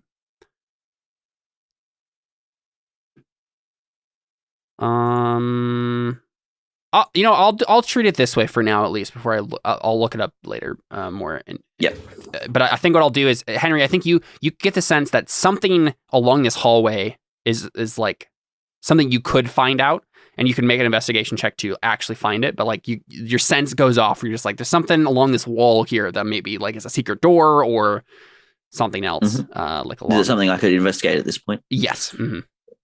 Okay. So along this wall somewhere. Sure. So just a regular investigation check? Yeah, just investigation check, yeah. Excuse me, sorry. Let's see. Investigation. See, this is why I like this. I know, yeah. Yeah, I don't think you find it quite yet. That's part of the reason that I don't like passive is because it's otherwise it's like you always find it sort of thing, which is kind of boring. But yeah. Yeah. Anyway, I'm happy to have it as have the investigation part be just a +5. I'm fine with that. Yeah. Skill. And if you I can put that in, and if that's the case, then I think you would find it. I'm down with that. That makes more sense to me. Yeah. So yeah, you actually find that there is a, and I don't think even Ndidi knew about this, but you find that there is a secret door, right here, along the wall here. Let me see if I can delete this. Yeah, there you go. Oh, okay. Cool. Boom. Secret door. Yeah, so that you see that you have another way to go if you want to, but Ndidi, like, I think holds up hand. He's like, so I didn't know about that door. Like, I don't know what's beyond this. So, but yeah, and he's looking through to you guys, like, up to you guys where you want to go. I mean, it warrants investigating. If some of these traps have, as you say, mysteriously reactivated, it's worth checking out if someone or something has been the one lurking around here in secret tunnels and reactivating them. That's possible, I suppose. Yeah, I prefer the secret hallway over falling into a hole. We could probably jump over it, but Mr. Halim, you stay here and guard this direction, and we'll check out the other. Okay, yeah, so Hyena will just stick around here. Cool, yeah, I mean, go ahead. Move your tokens if you want.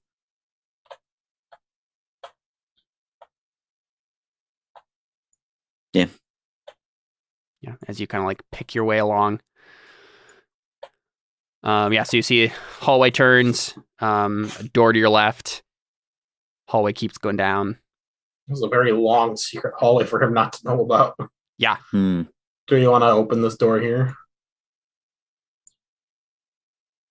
Yeah, and he's like, I'm not familiar with this section. Like, you might, I mean, maybe he might want to. Do we want to slice the pie? It's worth a try, I guess. Nice, right? All right. Well, let's have a look at the door and we'll see what we can do with it. Yeah, let me pull up to the random dungeon tables. One of my favorite things about the Dungeon Master's Guide. Is there anything here? There's a door. And I'm gonna roll a couple times here to. Wait, where is this? Yeah, here we go. Do. Roll in a d20.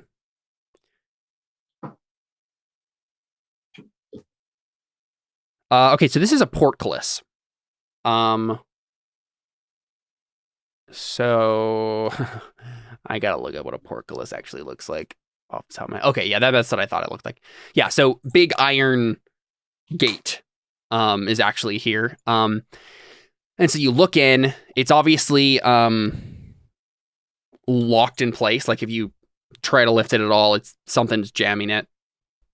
Beyond you see, honestly, you see, it's really funny. And Ndidi like looks in and just like his eyes widen. It's like a tomb of a rich family. There's a bunch of treasure in here. And Ndidi's like, oh, like simultaneously like, wow, and oh no. Like, because if word got out about this, he'd be robbed again. And he's just like, he looks at you guys Seems your financial issues are over. For 2 days. But he has to know. How am I supposed to sell any of this? Word gets around in Shadow Shore. I can help you with that. Make a persuasion check, Kenneth. Probably Can you just make can you make a persuasion check just to see like how your friendliness is winning over this guy? Because like he's obviously suspicious of outsiders, especially of noblemen. But I mean that's totally fair. But just so you know, the lowest I can roll is a 20. Really? Well, roll anyway. Let's see how high you get. So that's not accurate because I have my my bard thing. What's it called? Silver tongue. It says you are the master of saying the right thing at the right time. When you make a charisma, persuasion, or deception check, you treat a D20 roll 9 or lower as a 10, and I have a plus 10 to persuasion. Nice. So therefore, it's a 20. Very good. Very, very good. Yeah. So it's, it could have been way better, but it's still great, right? It's still a 20. So, and even at level 6, that's still significant. So, I think he looks at you and then he has a weird kind of like half emotional, half disbelieving look on his face. His eyes get a little misty-eyed, and he looks at you and he says, are you serious? And he, puts his hands on her shoulder and just goes, "Of course, my friend." You're not just trying to rob me too, are you? Because I don't think I can handle that emotionally. Just goes, "Do I look like I would rob you? Look at me. I have everything I need." Right. He's like, I suppose. Well, if we make it out of here without anything more horrible happening, I will take you up on that. We will need to get into the door, though. It looks like this is locked. How do you feel about property damage? He looks up. I mean, we will be killing all of the undead down here, so that's not an issue. And I'm personally willing to spend whenever I need to be here to stop said weird Dractus fellows from enacting taxes. All right. What was this about property damage? I have a way of getting in there, sir. It does involve throwing acid at it repeatedly. That sounds better than the explosions. Yes, I think acid might be okay. It doesn't. I'll be as careful as possible. Seem like a particularly beautiful gate, so sure. That shall be then. And I'm just going to start pulling out my little kit and just making as much acid as I need to. Okay. Cool. Like pulling out a whole bunch of garbage and like plants and half a dozen chemicals and just make as much acid as I can. Yeah, and there doesn't really need to be a roll or anything there. You just eventually apply enough acid that it burns through it, and you can. And there's probably like a some sort of lock mechanism keeping it in place. And as soon as you burn that away, you just yank it up. I'm working on an idea of how to fuse things together. If I can work that out, I'll see if I can come back and fix it. But Henry, the first welder.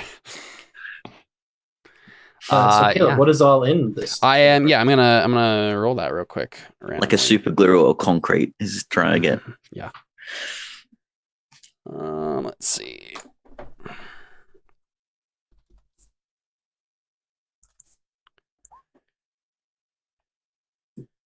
Wow, a 9 on a D100 roll. Here we So high.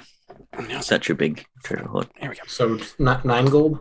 Oh, perfect. Okay, cool. Let me find a random encounter. Random encounter. Uh-huh. Oh no. 3 level 6s.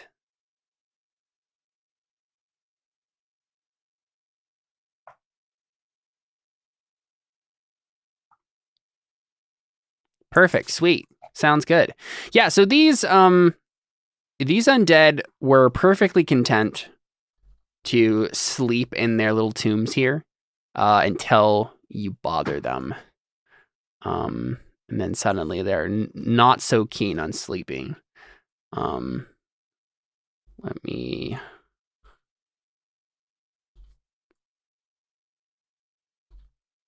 copy these. But yeah, there's definitely treasure. Unfortunately, there is also the treasure keepers. And let's go ahead and just roll initiative, shall we? Yeah. Initiative is on the side. Click on your token and roll on initiative.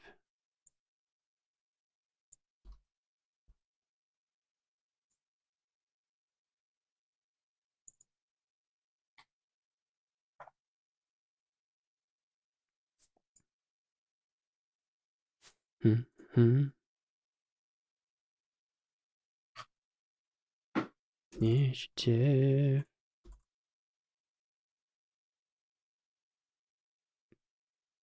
Cool stuff. Tanakh, you go first. You like yank up the gate, step in, and all the little tombs just come off, like the top of them come off, and these undead start crawling out. Yeah. What do you do? These ones are more like bestial in appearance and are just kind of like crawling out. This one has like a sword and armor and stuff. It looks more dangerous. Is it plate mail? Let's see. No, it's actually studded leather. No, but he has a sword and a bow strapped across his back. So.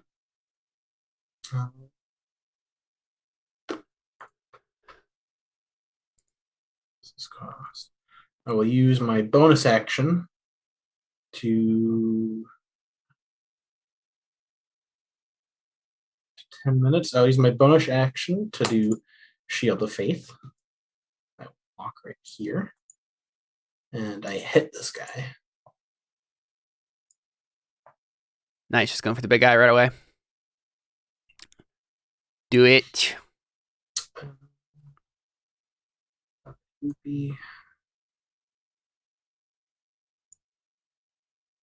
Oh, there's a miss, sir. So he catches You your do have a blade. bardic, just an FYI though, Oh, that's true. if you'd like to use it. That's 1d8? Yeah. Yeah, sure. Why not? If I fail, I get to keep it for 1 extra, you said? Okay. Mm-hmm. Unfortunately, that is not enough. I'm sorry. Yeah, so he catches your blade. I say, mid-swing. don't worry, you got this, to keep it going. Yeah, is that your whole turn, Tanakh? I get a second attack. I forgot about that. I will attack him again. Yeah. Yeah, that one hits.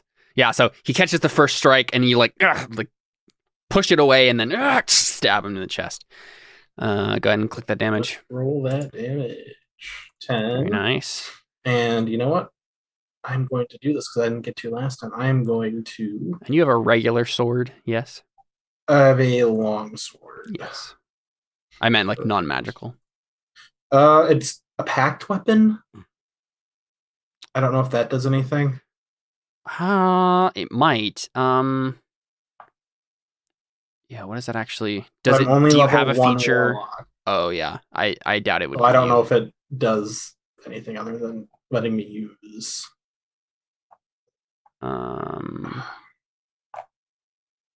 Hex Warrior. Yeah, I feel like that's not a thing that.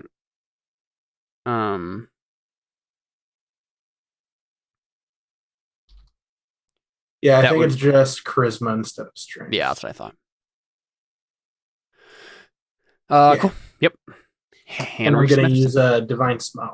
Oh, okay. Got it. Go ahead. Divine smite, which is 2d8. So Very nice. 18. Cool. Yeah. Yeah. Yells out. It's probably undead. Yeah, I was going to say, don't you get to add So an big extra at one D8? more. Oh, it is ended. Yeah. Yeah. No, you get another ended. On another D8. Oh, yep. Thank you for knowing more about my guy than I do. Mhm. An extra 5. Cool. Awesome, Henry. What do you do?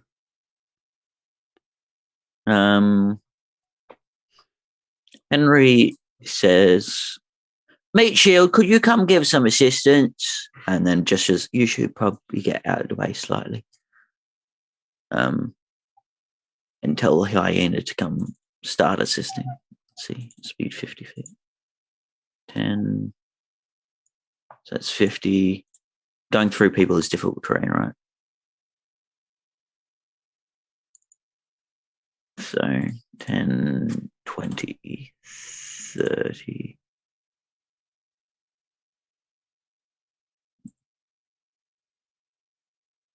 You'll get on just on the other side of me. That's it. And then I will jump on top of it with my movement as Very nice.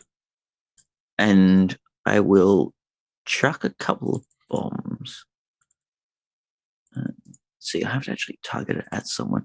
So I will throw it at the weird monstrosity over here. That one. Cool. Throw a bomb at him. Do it. Okay. Weak. No, I don't need PDFs. Go away, PDFs. I need my character sheet. Okay, and throw 1 times bomb. As I pull them out, I actually reach into a different satchel and I pull out a small blue jelly bean and throw it in, and then chuck them that way, Okay. so that they will deal thunder damage instead of fire. Nice. I don't want to melt any of these coins. I just want to fling them everywhere. Mhm. Okay. Ooh, I forgot I could do this actually.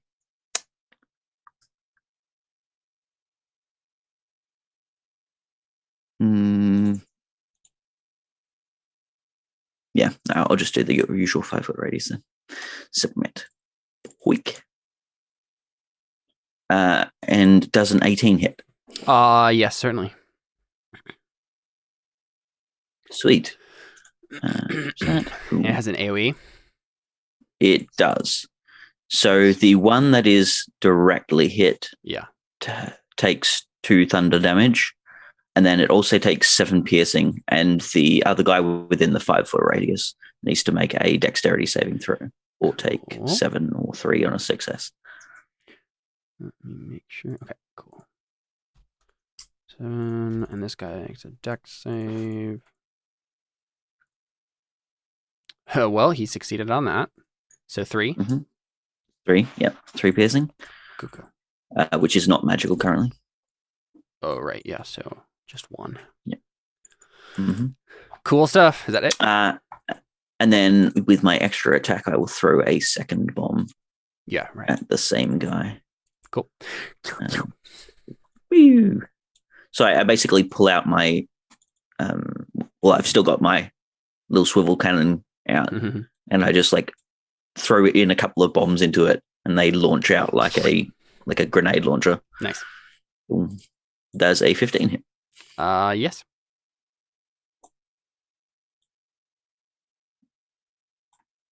Okay. So he takes a total of 11, and then Okay. other guy has to save against 5.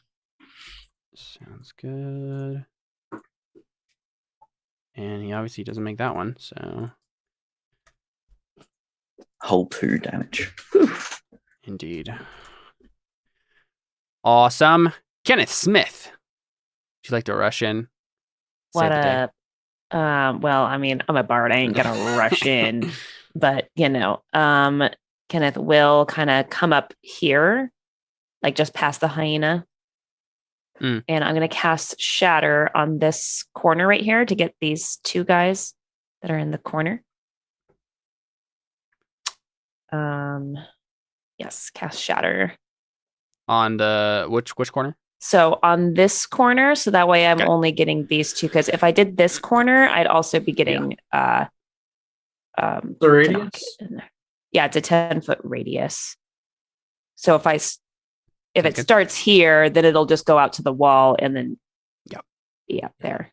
Cool. So if I do it in the very, very corner, it'll just get those two. Unfortunately, but yeah, Dinok's in the way. You could get 3 people. No, because otherwise I'd get to knock in there. I've already done the measurements. Yeah, but if you go back, hang on. if I go right here? If you go like right at the back, you get the main guy and these 2. No, because then I also get to knock C.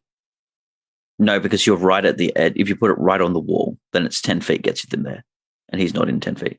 Can I do it right on the wall though? I don't. I just assumed that I'd have to use like a box. Yeah, I think it's by square. Yeah. I mean, Yeah, these squares are a little weird. Yeah, so that's why I went like a little down this one. metagamey. You can honestly do it because I probably won't take damage from it. Oh, I mean, that's fine. Not a dex I don't save. care about that sort of metagaming. Is that okay then? So should I do this corner then instead?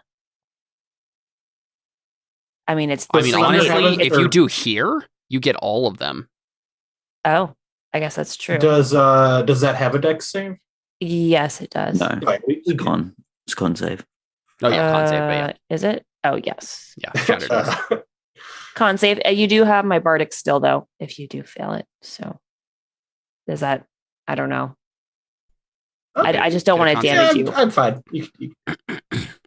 It's probably worth it to if get you all say of them. Yeah. so. Yeah. Cool. Let's go for it. And I'm going to cast it. Yeah, let's cast it at 2nd level. 18 thunder Nice. damage. All right, let's make a bunch of And saves. Shall we? 15 con save.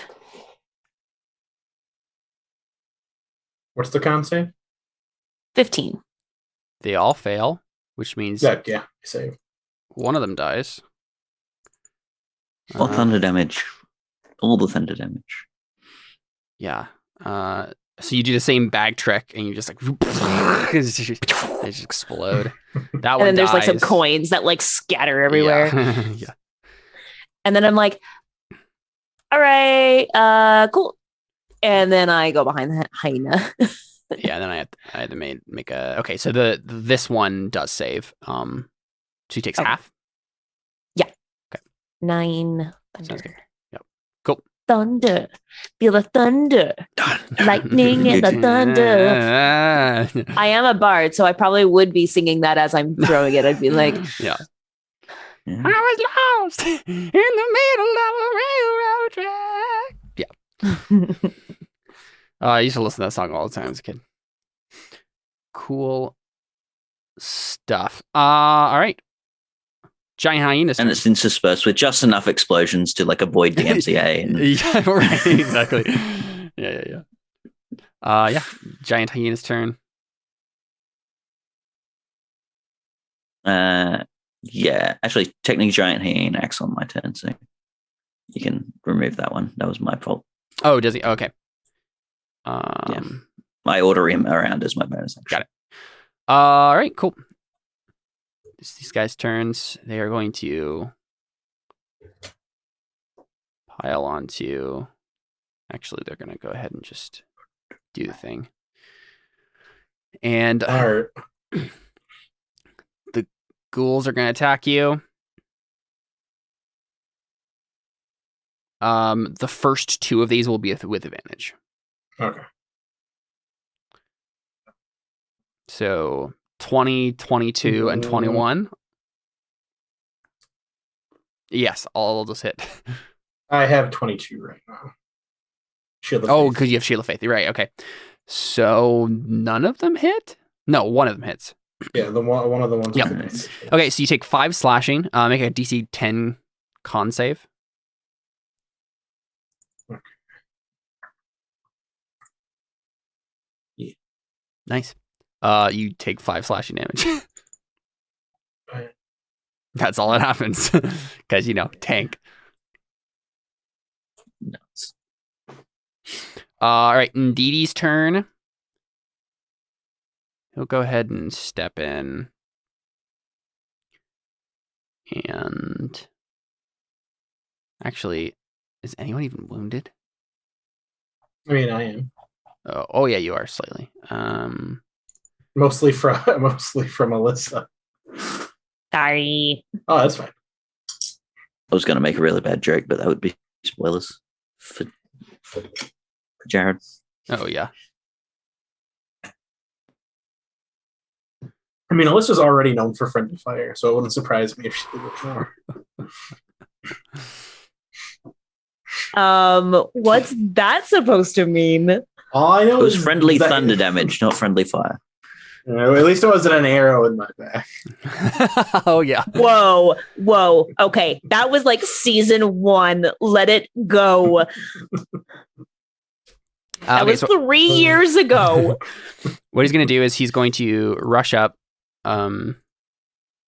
emboldened by the fact that he has like friends now. He attacks one with his club, hits, does 4, kills it right on the money, and then he'll bonus action cast Sanctuary on you to knock. So boom. You are warded until the spell ends, which lasts for 1 minute. Any creature who targets the warded creature with an attack or a harmful spell must first make a wisdom saving throw. On a failed save, the creature must choose a new target or lose the attack or spell. This spell doesn't protect the warded creature from area effects. That doesn't sound like a good spell to cast on a tank. He's not a good priest. He doesn't know what he's doing. Yeah, he has a whole bunch of zombies in his face. Yeah, exactly. He just feels like he just wants to do something. It is the white's turn. And the white is going to multi-attack you.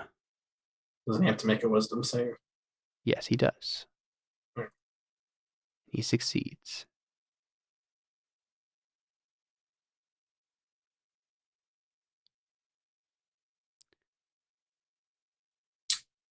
Okay, So the needs to second make one another hits. wisdom save. Mm-hmm. Oh, right, that's true. Yeah. Because each attack. So first one misses, but he succeeded on the wisdom saving throw. Second one fails. Yeah, so he can't attack you. He could choose to do friendly fire and stab his friend. he could, but he will not. So he tries to lift his sword and then just gets stopped by the spell, and then That's rude. good I stuff. bet Alyssa would have chosen not to shoot her friend in the back. I don't understand why I'm being attacked all of a sudden. Because it's funny. Tanaka, it's you. I'm going to hit him with a sword. All I wanted to do was help. Yeah. Crit fail. Indeed. Very nice. I'll Sword hit him with with a sword. sword again. Yeah. Yeah. That one misses. I still have the Bardic Inspiration, so I will use it for that one. Yep. That hits. Yeah. And I'll Very nice. Divine Smite again, because Divine Smite's good against it. So It's 14, dead. So 20 damage. Yeah, so you basically cut this thing in half. It's burning with radiant fire, and then just drops. Ooh. All right, Henry. Could you have taken one more step further into the room? What? I guess you could have, but hey, doesn't matter. Okay, I guess he will take us in here. Huzzah! Can Hyena fit into this side here to get flanking? There's a coffin there, so I don't think so. Fair enough. You'll just sit here then. Huzzah! Okay. So bonus action, I'm telling Hyena to do stuff, and he will continue to. And basically, the order is kill all the undead. Cool. So he will just continue doing that from now on. So he will attempt to bite it. Succeeds. And kills it. And deals a whole 5 piercing. Sweet. And when the hyena reduces a creature to 0 hit points, it can take a bonus action to move up to half its speed and make a bite. So it does. He goes, huzzah, over here. And then does a bite. Yep, that one's dead too. Hyena's chomping, and all of them are dead. And so Henry's like wrangling his cannon around, trying to shoot them, but they're all dying before he can actually get a beat on one. Right. Nice. Yeah, and let's roll for the treasure, shall we? Kenneth is like, good job, team. Good job. Excellent effort. Excellent effort. All right. Treasure generator. Treasure hoard. All right. We got 800 copper pieces, 9,000 silver pieces, 2,400 gold pieces, 140 platinum pieces. 1, 2, 5, 6, 8. 8 gems worth 100 GP. And 1 potion. Looks red. What? No magic items? Sorry. Wow. So what do we Technically, say a to potion is letting magic. this guy die and then taking all of his treasure? I mean, no one would know. You just killed this guy down here. Not kill it, let him die. Can I have those numbers of the money again? Yeah, I'll So just I post can it in note chat.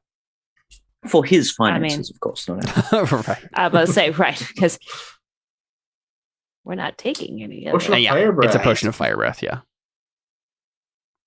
I'm probably just giving you that. Can I can shoot literally- fire and poison at the same time? even if No, I even if don't we think so. didn't know that, I can identify as a 10-minute ritual Got it. Yeah. automatically. Oh, So nice. Does 187 damage? No. That's the page number. It's not in the Dungeon Master's Guide. Oh, okay. I was about to say. no, it only damages creatures if they had 187 hit points to begin with, specifically. But yeah, so he's just like, I'm gonna whoa, that's a lot of money. heal up to max with lay on hands quick.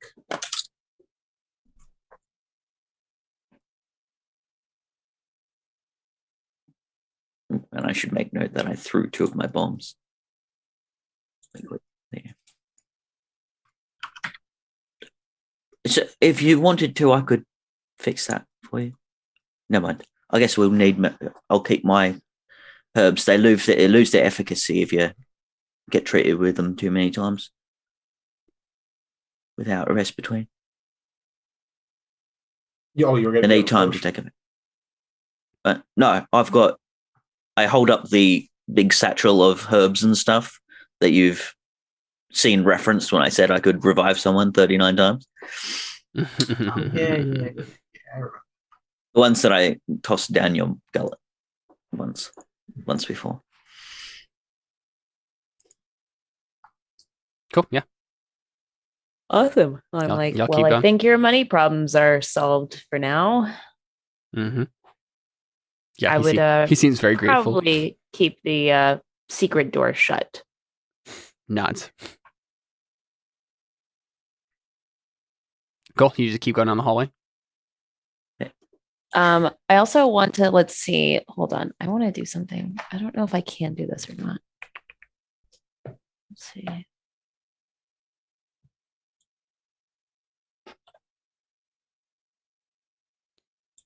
Sorry, keep going. I just want to check something. Mate, shield, we're going first. Yeah. Yeah, so Henry, as you're going down the hallway, make a investigation check for me. See if you notice something in particular. And we're following the rule as established. Yeah. Can I assist to give him advantage? Doesn't need it. Don't need it. Crit 32. Yeah. There is another secret door, actually. Oh my goodness, so many secret doors. Yeah. Oops. Put that on the wrong layer. No. There it is. No.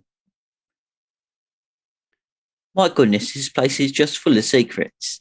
Indeed. Is that what the S means right there? Secret. Yes, that is what it means, Jared. So, Tunnel. Secret tunnel. Under the catacombs. Secret tunnel. Yeah. Also interspersed with explosions so that we don't get damn sad. All right. But yeah, if you want to check out that room, Okay. you're free to. Just looking up what. I'm just following Mr. Omniscient here. Oh, that's a big room. Ooh, it looks like it's a spicy little room here. He's got some wheels and stuff. Yeah, let me just Phrases, probably. don't pay attention to the random things I'm rolling. Okay, so if you look in the room, I think with your perception, Henry, you don't notice anything amiss immediately. So you can, the room's probably safe to walk into. But flanking each of the four corners are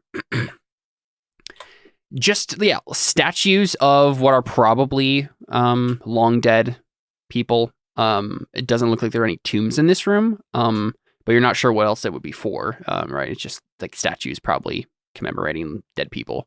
But yeah, something just seems, I don't know, something seems odd about the room. But you can't quite put your finger on what. But yeah, there's these statues. Is it something of like arcane significance? Kind of arcane, significance, yeah. So if anyone wants to make an Arcana check, they could probably pinpoint something. But could I get weird aura in the room? Could I get Tanok's assistance? He's used to weird magic things. I suppose he is. Do you have what's your Arcana? 7. Yeah. Cool. Yeah, do it. Do the advantage. Nice. 19. Yeah, so it's not enough to like give you all the details, but like the statues are all probably magical. The fact it's probably like given what you know of magical auras, like it's probably not like, and when you know of a place like this, it's probably not like you touch it and you die. Like it's not going to be anything like that. But something weird will happen if you touch the statue. You're not sure what. Any of the statues. Any of them? Yeah, any of the statues. Yeah, and so what kind of statues are they? Yeah, so like, they're just people. Yeah, different people. Yeah, they're pretty distinct statues. So one is a tiefling, one is a dragonborn, one is an Aasimar, and one is a human. And they all have very like distinct and unique like appearances about them. Can they I roll history to see if I would recognize any of them? Certainly. I'll do it with advantage because I will assist. Yeah, I mean they seem really detailed. So like Kenneth, like you're like no one would bother doing this unless they like were important, but you can't think of anyone. Okay. I'm just like, they were clearly important people. Yeah, so that's all I got. Female tiefling and Aasimar, and male dragonborn and human. I think Henry pulls out what's probably the last dregs of that one vial of holy water. Okay, yeah. And just like anoints his hand with it. Okay. And then we'll touch the human male. So like, what happened? Like as a kind of like a blessing on the forehead kind of gesture. So what you guys see is suddenly the statue becomes a statue of Henry, and Henry now looks like the male in the statue. He becomes like appearance, gender, like it's obviously he was male, but like just he is that man. And now there's a perfectly detailed statue of Henry just standing there. Oh, human man. Yeah, I mean, so you grew a couple inches, Henry. You now look like you're in your like mid-20s.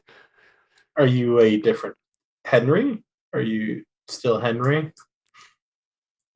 Do I have like full complement of gear still, or is that same stuff? It's just like biologically you have now become whatever that human male was. I stopped for a moment. And it's just like, wow. Tanok, can I borrow your sword? Yeah, and you speak and your voice suddenly sounds different, like it's deeper. Tanok, can I please have your sword? Are you still a dagger would do? I believe so, but I am unsure. There's one way to find out. because I'm not convinced this is Henry. I'm Mhm. not giving you my sword. Yeah, I toss him my dagger. Yeah, I think the human male statue is probably like this one over here. He takes the sword, or the dagger, and just swishes it in the air a few times. Mhm. Does it start searing my hand, Caleb? Yeah, right. Good question. I didn't really think about that. Let's double. I'm gonna look back at your stuff that you sent me. Yeah, so it has to do with bloodline, right? Yeah. I think, given, like, I didn't really think about that, but I think you have literally biologically become whoever this was. So I think like you just like swing the dagger and like you're fine.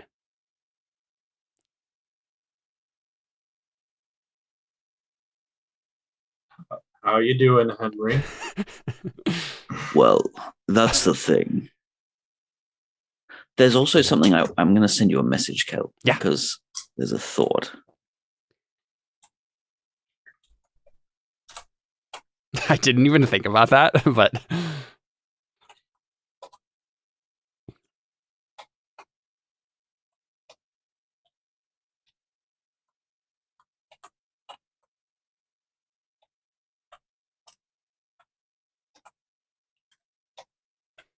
yeah, I mean, if any of the rest of you would like to touch any of the statues and become someone else, What are the you're other? free What are to. the other I'm a perfect specimen. I have no desire to change my appearance. Thank you. Yeah, it's a female Azamar and a female Tiefling, and then a male Dragonborn are the other statues. And now you could become Henry if you wanted to, but I can become Henry.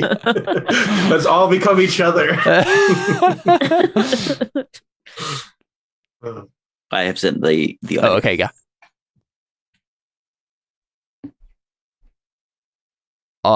Sure. Yeah, I'm down with that. I think so. Like, I think there are going to be consequences to this beyond. Like, I think the Rakshasa is going to know that this happened, and there might be something that happens. Like, there's a consequence to that, like probably from him.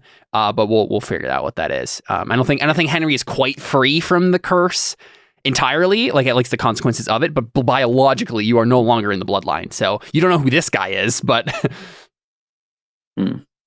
yeah, something weird has just happened. I think Henry like reaches out and touches the statue again. Sees if he Don't swaps back. change back. Okay. Yeah. Oh. Well, even if I wanted to do something about this, I guess I'm stuck this way. At least for now. Like, you could probably like do some study and like figure out what the magic is and maybe reverse it somehow. But for now, at least you're like you look like a different person. I do not have dispel magic, so Actually. Yeah, I mean, Kenneth is just like, well, I think you look great either way, my friend. Quite so. I'm digging the deeper voice. I turn to the knock and I say, as for that question of who I am, I can tell you that our conversation this morning is still between us. okay. Yeah, Snock walks into the room and he's like staying as far away from any of the statues as he can. Yeah. So is Kenneth. He's just like, I have no desire for it. Are you not able to change it back? I developed a deeper voice. Are you not able to change it back? At least not at the moment. We can try again. Maybe see if it's a time-based thing. Or I could do some more research. Yeah. It looks like I could be here. I turn to what's his name? Ndidi. Oh, man, I can't forget his name. Yeah, Ndidi. I turn to Ndidi. There's a chance I may be around here for longer for other reasons, not just defending your chapel. Yeah, and so I think you see Ndidi looking around at the statues, like kind of like with again biting his lip, like he's prone to do. And she's like thinking of something, and he looks back and he's like, "Yes, of course." Do you have any ideas of who these are? Whether they some importance? No, I don't recognize them, but and he seems to just kind of frown a little bit and gets a little sad, and he looks back and he just says, I could change my destiny forever. People wouldn't hate me for who I am. All I would have to do is touch a statue. Kenneth is going to become go someone to him, new. shake him and be like, no, I know what you're thinking. Don't do it, my friend. Let me put before you a logical idea. If people are the kind of people that they will hate you based on a physical appearance, then are they really the kind of people you want on your side anyway? If they would change their tune just because you look slightly different. A change of tune would... They sound like a fickle bunch. Yeah. He says, a change of tune would prevent many bruises. Good Henry. Up until some years ago, being a dragonborn was being the big cheese. Now it makes you a pariah. Yeah, he frowns again. I suppose you're right.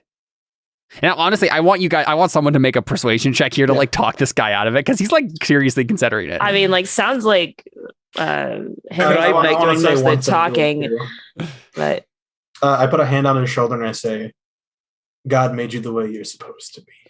Right. Just the way you are. Could I make this my ugly truth roll? And when you smile. So you basically you want to get a better roll because that's easier for you, right? Yeah, I'm terrible at charisma. I'm trying to be logical with the guy.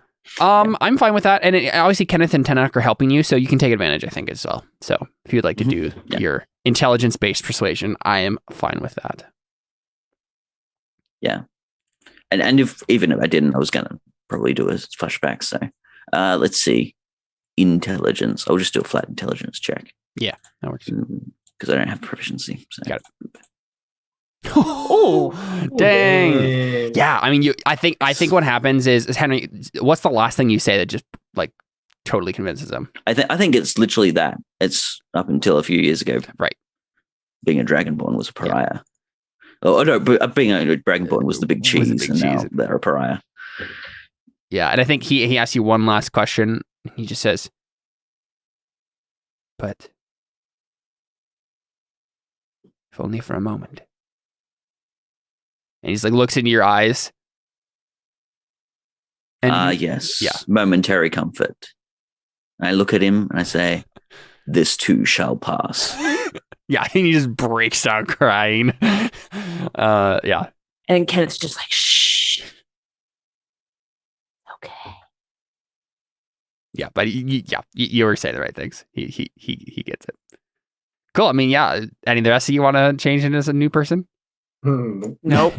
So, I mean, Kenneth, I think it makes sense to you now why your history check told you what he did. It like these are detailed statues because they are actual people that were their appearances were trapped in the statues. Right. That's why they're so detailed. There's no historical reason why they're so detailed, right? Some magic. It must be some kind of curse or something. Yeah, you're not sure why these would be here, history wise, but. Well, I'm assuming. Well, I think my assumption, unless I make an Arcana check to like prove otherwise, right? Like, is that these are actual people who are trapped.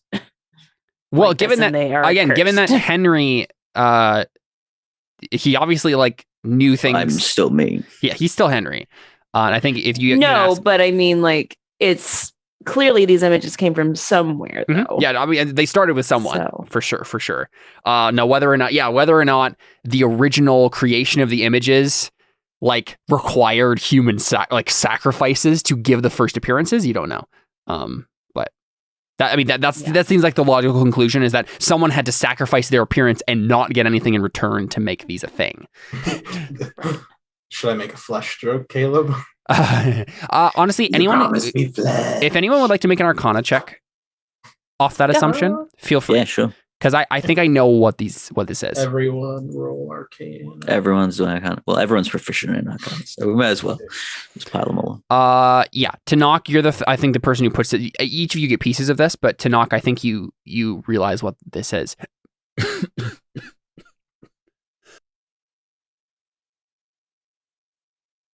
That's been weird. What probably happened is, again, you don't know why this is beneath a church. Who knows? But you've heard legends of creatures called doppelgangers that have no appearance at all and can take any appearance.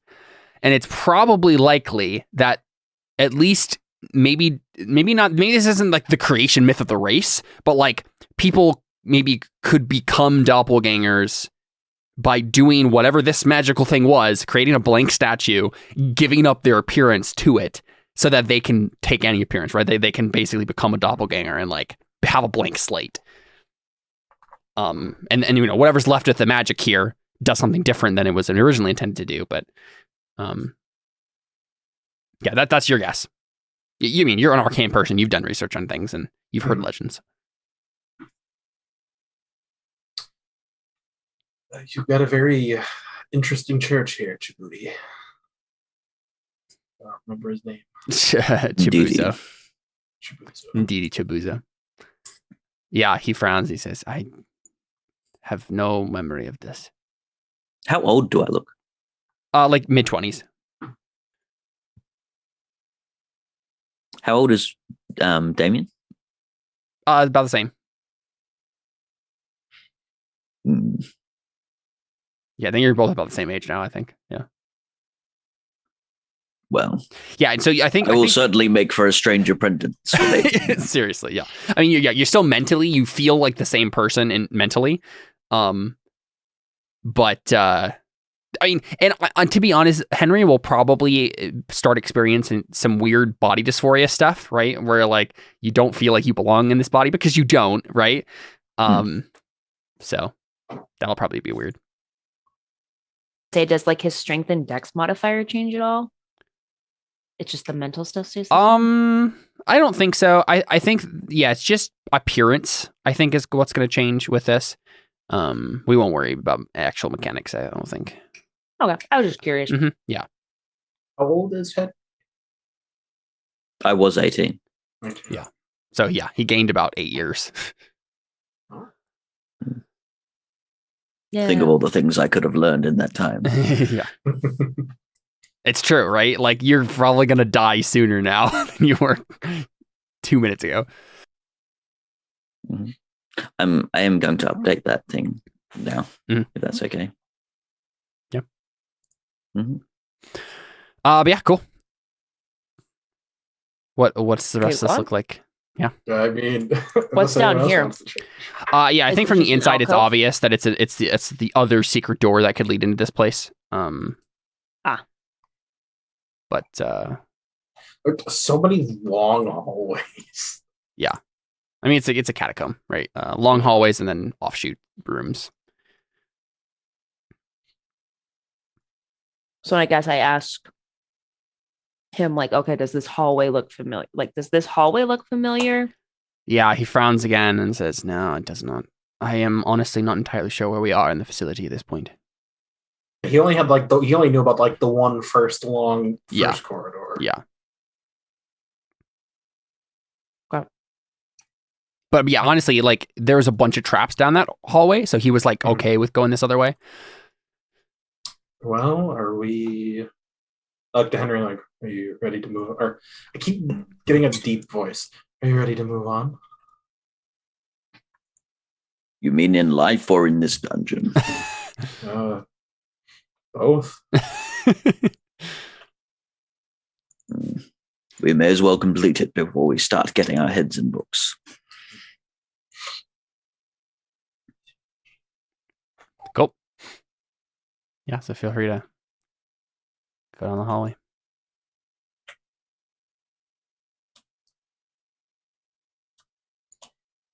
I don't want to go first. I don't have the 19. I'm not going first. To be honest, yeah, it's fine. To be honest, like I'm just gonna drag you guys down because nothing I think important happens down the rest of this hallway. You see a couple of offshoot rooms.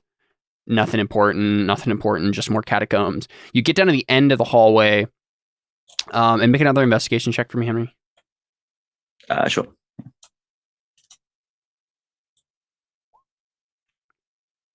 Yeah. So I think you get the sense that like there is something else here, but you can't find the seam. Like you're starting to get the pattern of the secret doors in your mind, but like you could swear there's one right here, but you just can't quite find it, and it's frustrating you. But yeah, you could continue going the other way. There's a door to your left, right here. That's the secret door, or no, just a regular door to your left. You think the secret door is like right in front of you, but you just can't quite find the seam that like actually opens it. So, and it's like stone here, isn't it? Yep.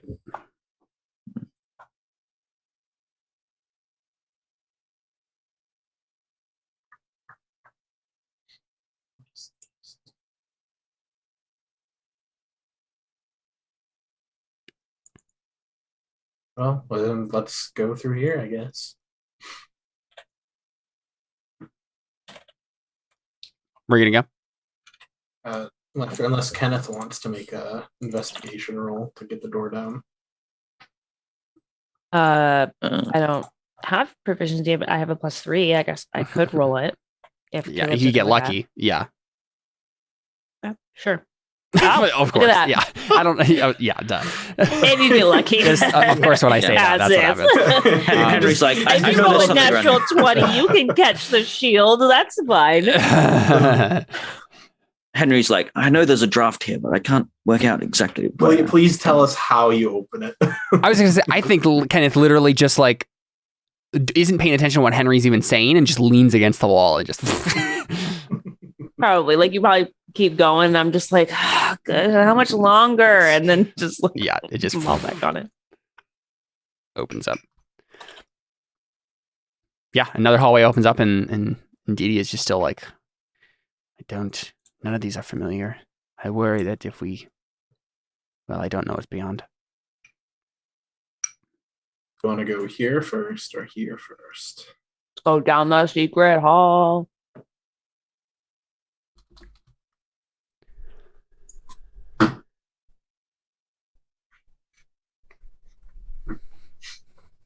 You can go down the hall. Do you want to take a peek through the door first, just see what's through there? The side door here. Sure. Yeah, make sure we're not gonna get. Oh, okay. Yeah. Sure Honestly, we it don't looks get ambushed? pretty empty. Yeah. Onwards. Go. Yeah. I don't have control of Tanaka. Oh, never mind. I have the ruler open. That's fine. I'm done. Onward. Let's go. Is Hyena going to go in front or no? Yeah. Yes. Sorry, I'm trying to update my sheet because of a reason.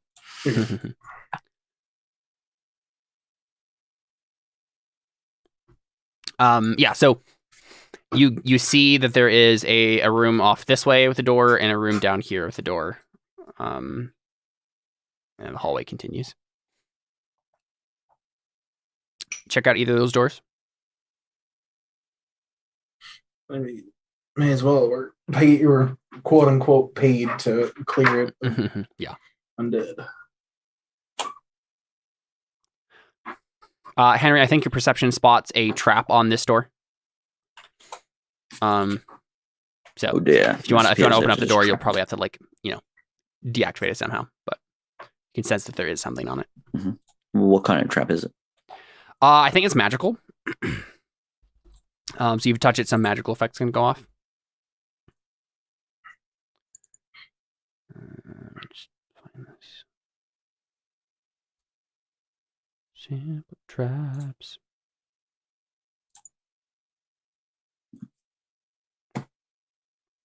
Yeah, here we go. You can make an Arcana check, honestly, to figure out its magical properties if you like.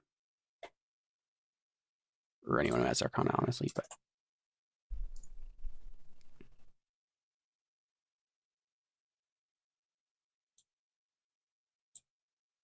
Yeah, I'll make an Arcana check, I guess. Yeah, good.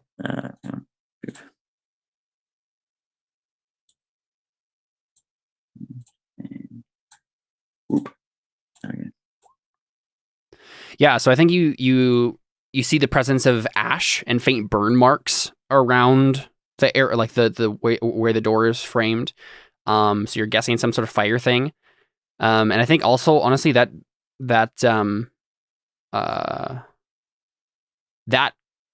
roll lets you know that there's some sort of, so there's a bunch of runes on the door, and you can tell that like the key to deactivating is probably like scratching out one of the key runes, but if you scratch out the wrong one, like it's gonna like blow up.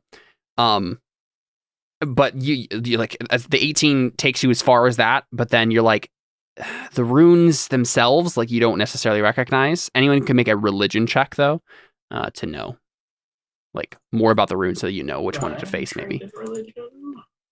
Done? Yeah. Oh, I wish Well, I had advantage. I know, on that. right? Darn.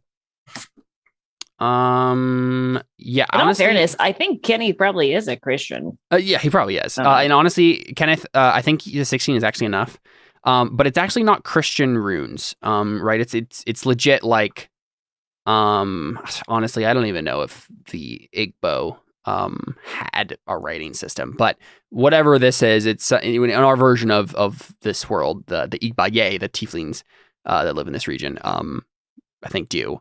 And these are their runes. And for whatever reason, it's probably just school, right? Like, your lore or your eloquence, right?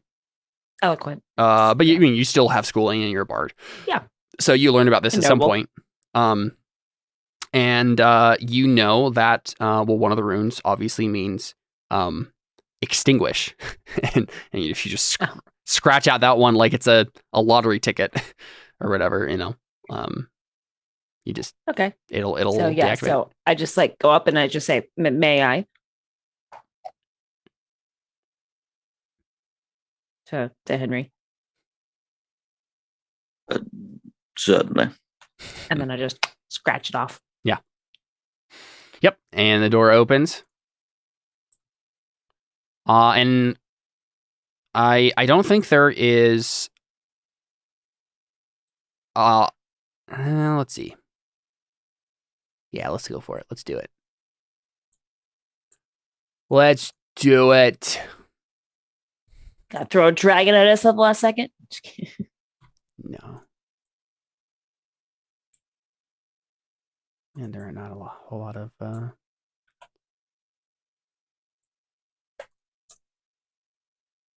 What? How are there no undead in the CR range? Undead are pretty weak. Wow. Or they're really powerful. One or the other. Give us the 4-armed one. Let's see. Would that be too much? Don't like it when Caleb asks that question. Honestly, I don't think it would be, given this party. Give us lots of XP, but it's also got 2 hit points. I think you underestimate my character. My character is pretty useless in combat. No, oof, dang, that's so many hit points. Nah,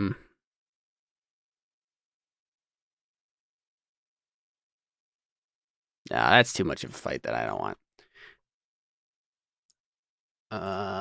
Yeah, let's go for the minor version of this. Let's do it. So, it's like the thing where you're kind of like investigating the little room in here, and the reason, obviously, that there was a trap on it is this is probably someone important who died. But that's your first guess, and then what happens is when you like actually like open the door, you see that there is a tiefling woman, pale, emaciated, that's just curled up in the corner of this room and is just like rocking back and forth, singing a little like lullaby to herself. Not creepy at all. Oh yeah, super creepy. It's creepy. Is she alive or is she undead? I mean, Good question. Probably undead, given that this section has been sealed off for probably years. Yeah, I mean, I don't know who goes in first or if anyone goes in at all, but she's just like, twinkle, twinkle, little star, or some Igbaye equivalent, right? Row, row, row. Yeah. Kenneth, do you want to handle this one? Kenneth is just like, I mean, as much as I can handle the ladies, I don't know that this is going to be my area of expertise. Paladin. Okay, I'll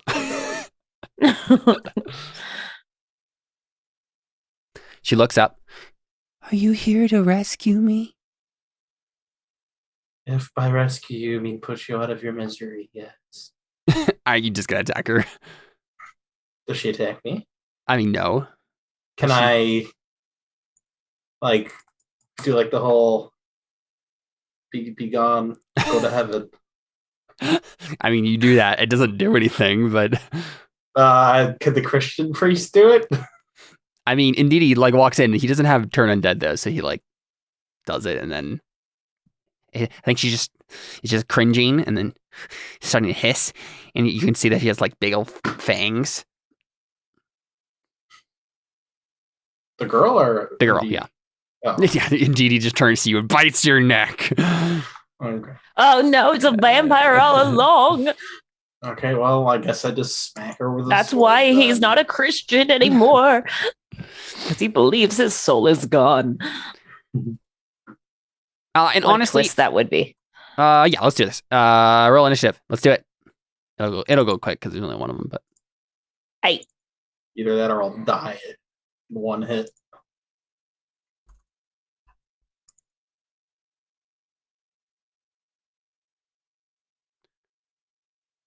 Oh yeah, I think I do DD as well. Boo boo. That's our priest. Yeah. To not go ahead and you start the turn order with your attack, and then we'll go into the regular turn order. But you did some stuff first, so I'm fine with you just getting that attack right away. You double attack or just one? Just one, I think. 25. Yep.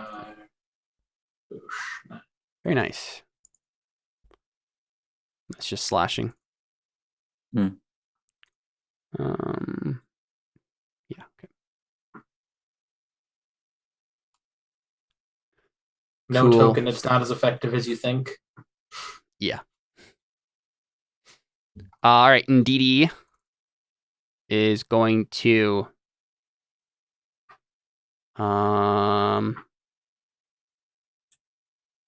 honestly, it worked well before, so he's gonna cast Sanctuary on you again. And he's gonna get attacked. He's gonna okay. rush over to the corner here and attack. Oh, he is so dead. He's getting overconfident with your guys' assistance. Yeah. He does 1 bludgeoning damage. Oh gosh. Kenneth, it's you. Oh, it's my turn. Okay. What am I gonna do? Kenneth is going to what am I gonna do? Let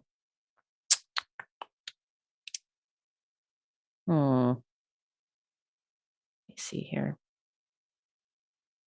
Would this work on an undead? I have no idea. Okay. For my bonus action, I really hope this works. For my bonus action, I'm going to use one of my bardic inspirations to use unsettling words. Basically, as a bonus action, you can expend one of your bardic inspirations on a creature you can see within 60 feet of you. Roll the bardic inspiration die. The creature must subtract the number rolled from the next saving throw it makes before the start of your next turn. So roll 1d8. So they have to subtract 2 from whatever they're going to roll to save against my spell. Blindness. Nice. So make a Constitution saving throw. Okay. 20. Dang it. I still make it, even with my -2. I wasted a bardic inspiration on that. Oof. Rude. All right. Well, nothing happens. Sounds good. I'm useless. Henry. As I said. Henry, indeed. Let's or see. is it? Henry attacks you guys. Henry moves in slightly, hops off his hyena, and goes over here. And then hyena goes and attempts to chomp. He'll leave that alleyway open. No, actually, no, he won't. He will get flanking. Why not? And then hyena will a chomp. Where's chomp? There's chomp. Chomp. Cool. 22 with flank. Yep. Yeah. And then Henry will throw a vial of holy water at it and see if that does anything. Let's see if he can hit. And then he'll change this because it keeps wanting to switch it to strength for some unknown reason. And then throw. Hoik. 23 to hit. Yep. And since that worked, he will bathe it in flame by attempting to hit it with a flask of alchemist's fire. Nice.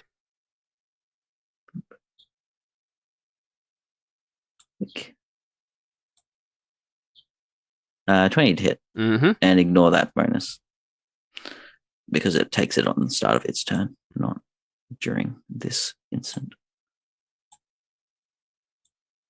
But it has one stack of alchemist's fire.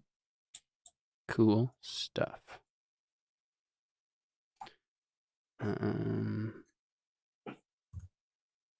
Cool. So, Henry, when you get into the room, you suddenly notice that there is a crack in the ceiling and actually a gigantic amount of bats hanging from the ceiling. Doll's gonna get rabies. If I notice that as it comes in, because they're kind of I like think in most these of it corners. the same, but I think I will throw a bomb at the corner bats instead. Okay, yeah. That's fine. That's all right. Sweet. But as Henry pulls out his bomb and puts in, I think he puts in another of those blue jelly beans. But instead of doing the regular thing, and just throwing it, Henry looks confused because it just starts to bubble. And it just turns into this giant, like, fizzy pop drink that someone's shaken up way too much. Nice. And then he throws the bomb. Weak. Yeah, just 5 already still. 13 to hit? Yep. Okay. So instead of the thunder damage, it just does fire damage. So it does 2 initial fire to the one it hit. But then instead of the regular piercing, it also does this. So it does 9 piercing damage. And they all have to save against the 9 piercing. All the other 2 have to save against the 9 piercing. And they fail to do so. So they all take 9. Nice job.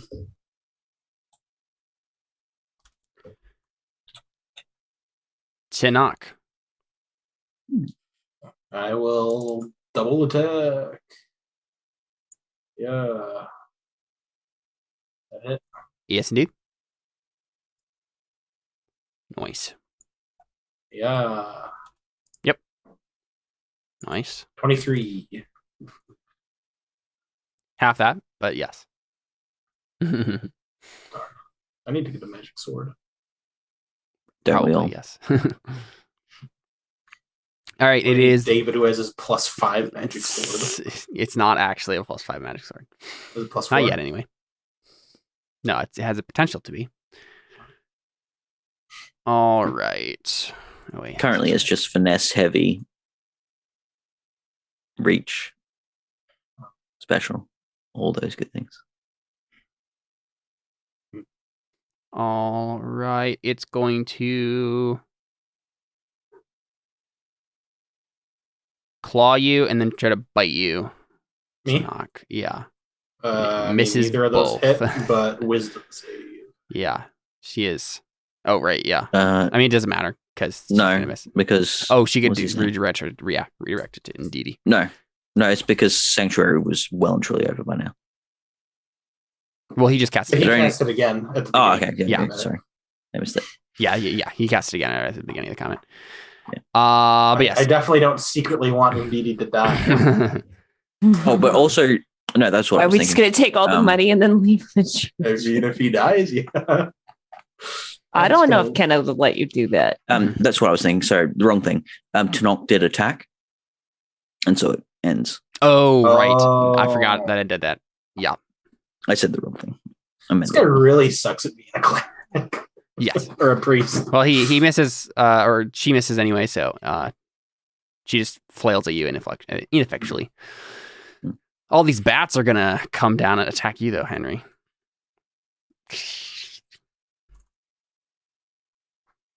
Start swarming you. Let's see.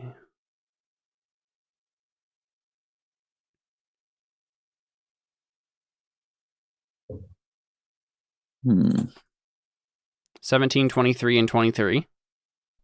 Yeah, they will hit. Very nice. So you take Or 11 piercing damage. mm-hmm. As they all just start biting you all over. Ndidi is going to club her. Nice. 2 damage. Indeed, don't leave some of the rest of us. Exactly. And he doesn't have any spell slots left, so Wow. he's an acolyte, guys. At least in D&D terms. Kenneth, it's you. Okay. Question for you, Caleb. Since the bats are kind of like above Henry right now, is there a way that I could cast Shatter and just have In it the hit air? the bats and not? Yes, I think so. Okay. I didn't want to I just figured I'd That's just fine. ask Yeah. rather than try to. Yeah, I think there's figure it enough out. space in the ceiling that you could probably aim it. Okay. In the corner. Yeah. I am gonna cast Shatter. Though I guess the way the room is, you probably only be able to get the 2 on the left. Not this farthest one, because if you're aiming in like the corner here or whatever, right? Like you still, Mhm. even if it was higher, Right, but okay. right. I know. I see what you're saying. Yeah, just the way that the angle is. Make a luck save. I don't want to have to actually do any physics here, so we'll just. I know that's what I didn't either. That's why I Yeah. just figured I'd ask and just make a it luck save, easier. yeah. Come on. Where's my thing? Oh, No. So yeah, Okay. you can, so you can just hit the 2. hit on the side. 2. Yeah. Okay. Okay. Then well, it's not going to change what I'm going to do because that's just going to be the best thing for me to do. Because unfortunately, I didn't take hardly any spells that would actually help in combat. All good. I'm going to cast it at a 3rd level. Holy moly! 21. Wow. Okay. Well, if they fail this, they die. So then it doesn't. 1 succeeded though. Okay. And then it does half if they. So 10 damage. So 10. Okay. So the one takes 10, and the other one dies. The swarm. Okay. Cool. Henry. Bats are attacking you. Bats are indeed attacking me. I don't have evasion, so I can't avoid the own splash damage. That being said, Hyena can bite at the lady, so he can do that. Bite. He bit. He got a 21 to hit. Indeed, he did. And 3 damage he does. Nice. And Boop. Where's my sheet? That's right. It's over here. Boop. But I still have some bombs in my pocket. So let's see. I can't really throw them. I just realized that apparently this entire dungeon is like lit. I don't know why, but it is apparently because even this is a sealed off section that hasn't been opened in years. I don't know. It doesn't matter.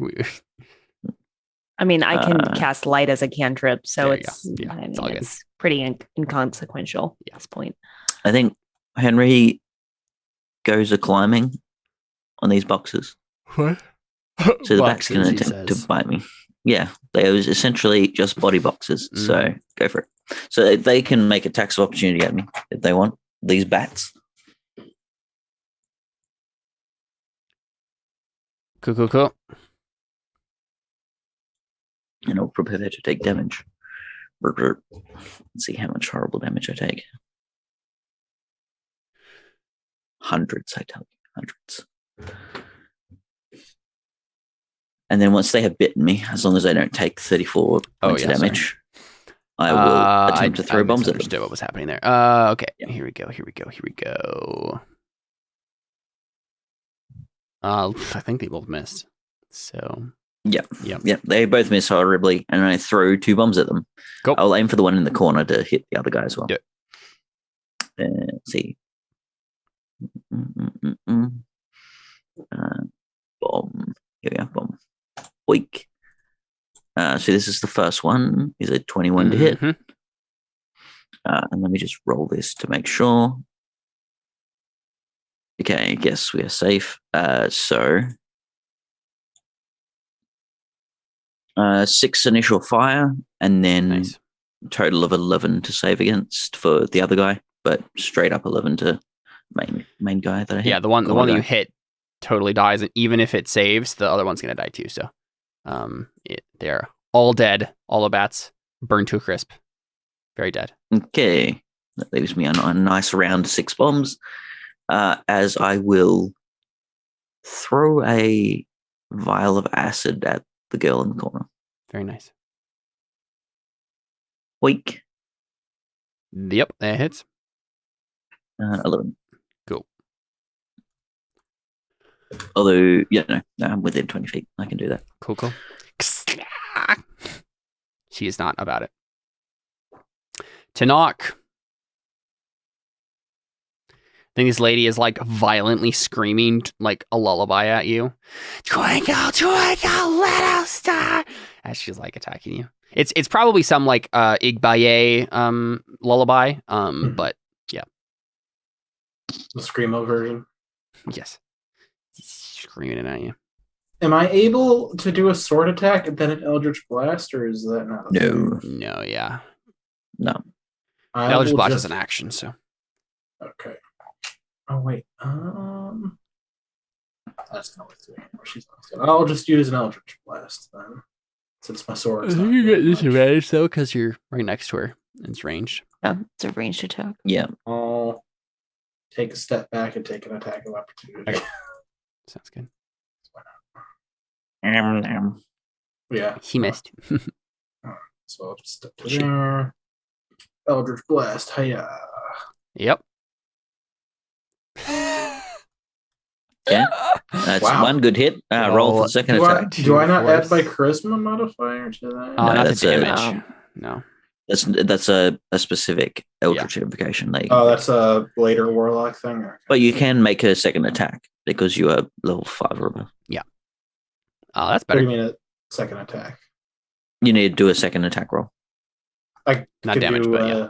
Yeah, you can do 2 Eldritch Blast with the cantrip because you're So I can fire Eldritch Blast again? Yeah, you have to roll it again though. Yeah, to hit. So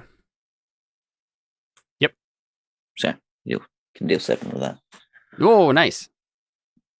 Mm-hmm. That's a good 10. Awesome. Sweet. Yeah. She seems definitely damaged. Why haven't I been doing this the whole time? Oh no, you left. I was gonna say, unfortunately, you left him. You left him. Unfortunately, Indeedee is just sitting right there. We have He like kind of. think. Oh, she totally missed though. He does like 10 armor class and she still missed. Yeah, so Why was she biting oh him? wait, I think she gets 2 attacks though.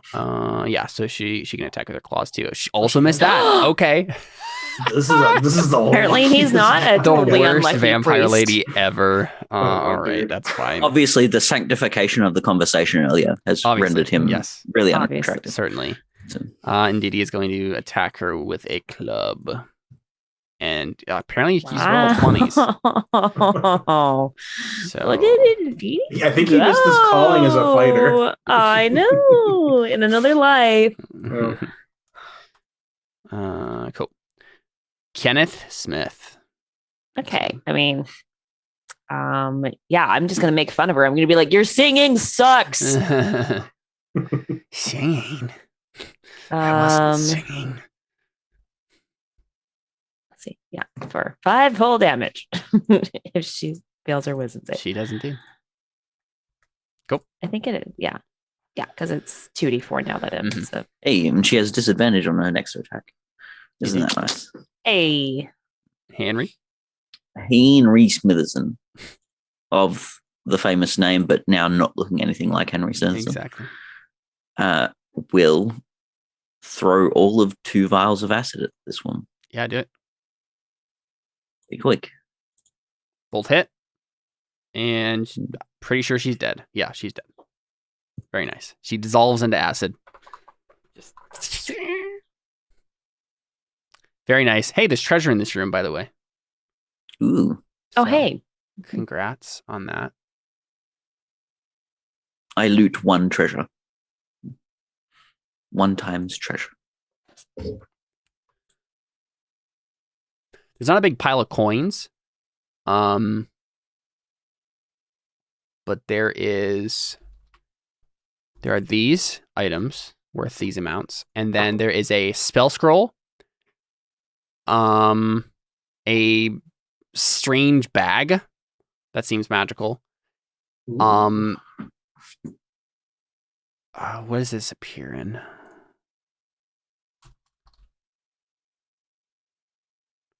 It's in a bag. A feather-bound book. You find, so yeah, there's a bag, a spell scroll, a small little glass vial that seems to have like dust inside of it, and a potion. We want to do. Can I do What's in Arcana the on them? I think, vial? Henry, you can do identify with like 10 minutes, right? That's just as a ritual. Yeah, I can identify as a ritual. 10 minutes. Yeah. They cost. Yeah, I think it's fine just to, I can just tell you what they are if you guys have access to the stuff that you need. It's a spell scroll of remove curse. Now I'll post this in chat too. Well, that might be helpful. A bag of holding, dust of disappearance, and a potion of water breathing. And these are probably all in a little coffer, little box inside the tomb where. I mean, I don't know if we can take any of this stuff. Technically, it's not ours. I mean, yeah, It's right Ndidi there. is going to expect you not to take it, but you could probably ask him. I motioned to the bag. I'm like, "Yo, can I?" Or I wouldn't talk like that. Can I have this? It's very nice. Make a persuasion check. It's not going to be super difficult, but just Okay. see how he reacts. Yeah, 22. Yeah, 22 is fine. He nods and he doesn't seem to have any qualms about it at all. So Right. great, just what Tanakh needed in his life. A bag of holding. That won't end badly at all. Not at all. Let's see. Yeah. Cool. I would say I take the dust of disappearance, but I already have invisibility as a spell, so Yeah. it seems kind of pointless at that point. Cool. You guys continue on. Yeah. Yeah, and honestly, yeah, go ahead. Henry looks over him and will actually like take out a little syringe or what have you and just like take out a small smidgen of the potion of water breathing, but like leave most of it there. Okay. He's just going to keep it for analysis rather Yeah, than any sure. actual utilization. Mhm. Yeah, One and day he will learn how to turn himself, Indeed. give himself indeed. powers. So I think what happens here is you guys continue on down this little hallway, and in the interest of time, this next little room to the side doesn't have anything of particular interest. Maybe a couple of small undead that you just clear out for him. And then you reach just what looks like just a wall. But Henry, if you want to make an investigation check, your guess is there's probably a secret door here. Yeah, 24s. I was gonna say you can have advantage because you're pretty familiar with these by now, but that works too. And yeah, I think you open up this door, and I think immediately Ndidi's like, "Oh, this is the grand chamber where Saint Halim himself. Well, most of his body wasn't never recovered, but this is the mausoleum to him, and the fingerbone is inside." And he like starts to walk in. And yeah, it's just like this big old grand mausoleum style thing. And yeah, I think probably there's like a pedestal in the middle of the room on which this little case lies, right? With the little finger bone. And he, I guess, looks at you, Tanaka, and says, "Feel free to take it and take a sample." We want to investigate the room first. Look at Henry. I'll have a cursory glance, sir. And I'll just ride around on the hyena and make sure that everything's Yeah, sure. Good. And yeah, we'll go take a sample. I assume it's right here. No, it's like right in the middle of the room. That's like the door. That's the door that leads to that long hallway that you were looking down originally. Okay. We just took the long way, basically. You took the way that wasn't filled with traps. So long way or short way. Fair. Depends on rolls, I guess, but I do the thing. yeah, Henry, do you want to make an investigation check though, for the room? certainly. Nice. Yeah, so I think it's like this sort of situation we get this kind of like tense buildup where Henry's like looking around the room and Tanaka's walking towards the pedestal. And yeah, so I think there's something else in the room. I just kind of have to figure out exactly what it is. Let's see. Yeah. Okay, I know what this is.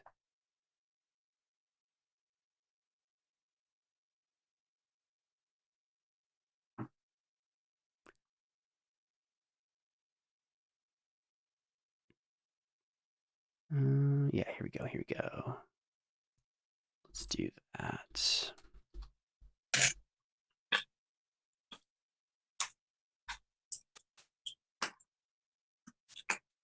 Nice.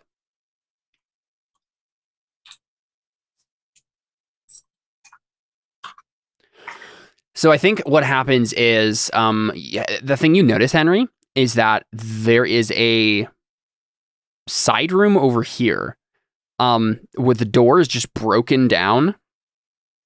And if you look over there, you see that there's like a tunnel that got dug in the wall of this side room over here. Like someone dug their way into the catacomb from somewhere else. And if you frown, right, because you're just like, wait a second, like, so that's probably part of the reason why the stuff that was happening here is happening. But you're like, what dug in there? And that's the moment where, from this other side room up in the top left here, we just hear the doors swing open, and a giant demon steps out from this like side room over here, and it looks like this. So giant like goat lizard thing, like lots of spikes and scales, and yeah, it looks terrifying. I think it has claws for arms though, like crab claws. And then it has two like human arms like sticking out from its middle of its chest. And it glances at you, Tanakh. And there's like a moment. Do you say anything? Do you do anything? What would I assume it speaks? Probably Abyssal. Aha. Or Infernal, one of those, you don't know. I know both of those. Okay, yeah. What do you say? There's greetings. Make a charisma save for me, Tanakh. With that statement, see if you can just get it to not immediately attack you. Like, what's your first impression with this thing? 26. Yeah, 26. This thing is fine. Yeah, it takes another step like over and it kind of like cocks its head and looks down at you, and then says, "You have come for the finger bone." That is correct. It has been corrupted. Is that bad for me? You don't know. Maybe not. It might be better for you, actually. Depends on what it did, right? Yeah. After our fight earlier, I will try and patch myself up with a healer's kit. I forgot to say that. Yeah. So, Ndidi is like terrified. He's just like doing like the sign of the cross and like holding out his little cross, like, oh no, oh no, oh no. And when the demon says like it's been corrupted, like it's like he starts like tears start to go on his face. He's just like, no, I'm such a bad priest. Like there was a demon underneath my church. Yeah. How has it been corrupted? And he says, the two-headed one requires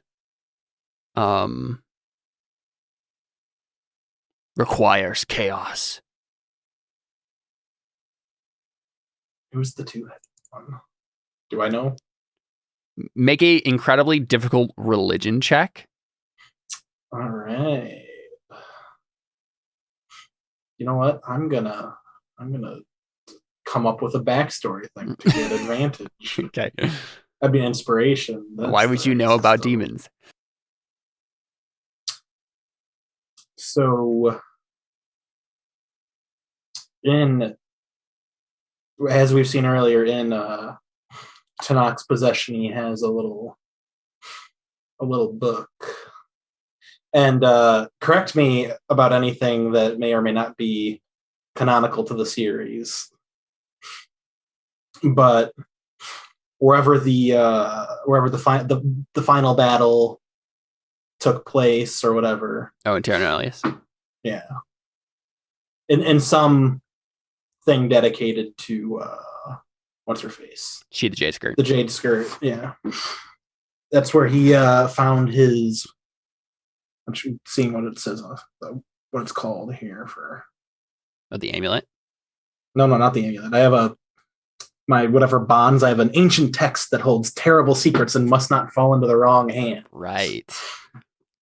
That was entrusted to me by one of the dying members of her wherever the final battle took place. Right, her like upper lieutenants or generals or whatever. Yeah. Yeah.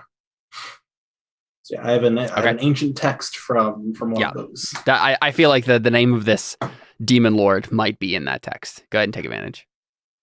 Okay. 24.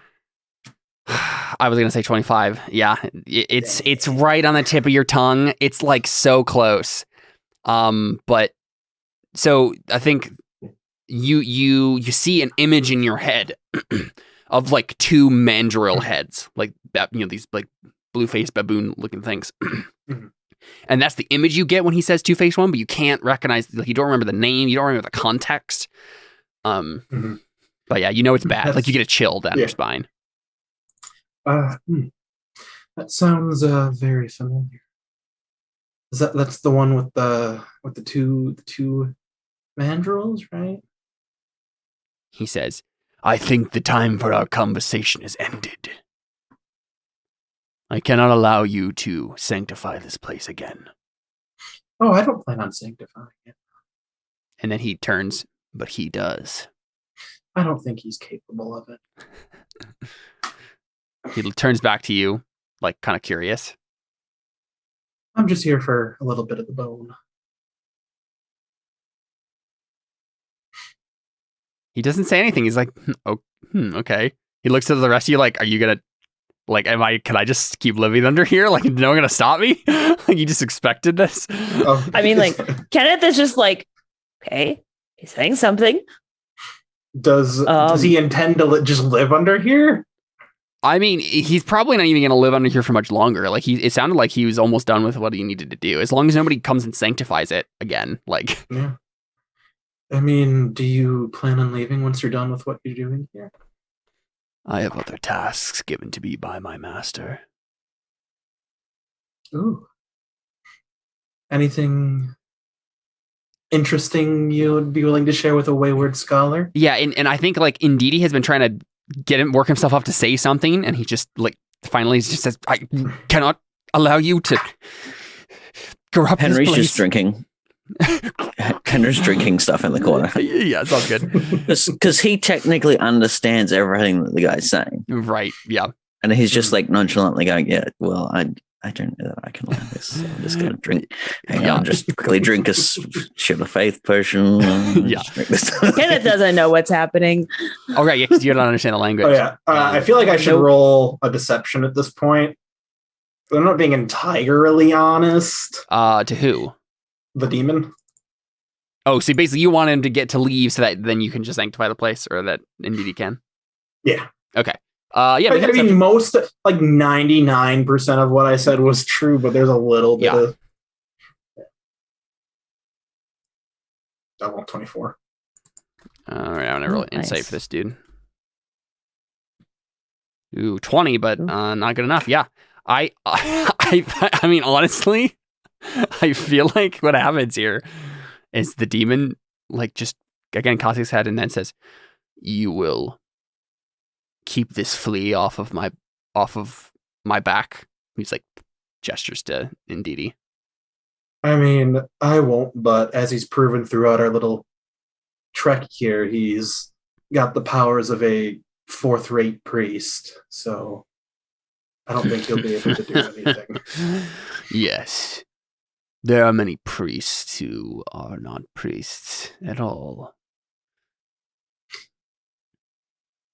And like we cut back to what Kenneth was telling me on the way down, that he's not a very good, he's a heathen.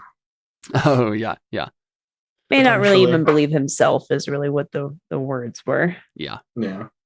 Might be more of a heritage cultural faith than a actual belief. Yeah, and Ndidi is still just like shaking, like, oh, what are you saying to it? But there's one more thing I want to ask it. Yeah. What are your opinions, affiliations, blah blah blah, feelings of She of the Jade Skirt? He frowns, sniffs. Who? Is that one of your puny dead gods? Oh, that works for me.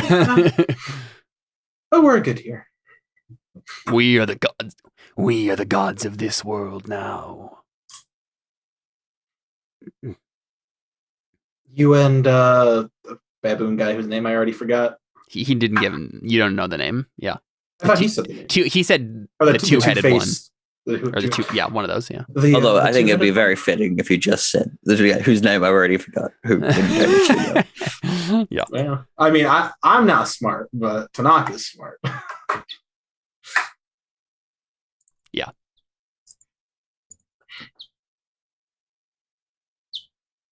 Yeah, I mean, I guess he just says, like, I don't think we're at odds. So, yeah, you're...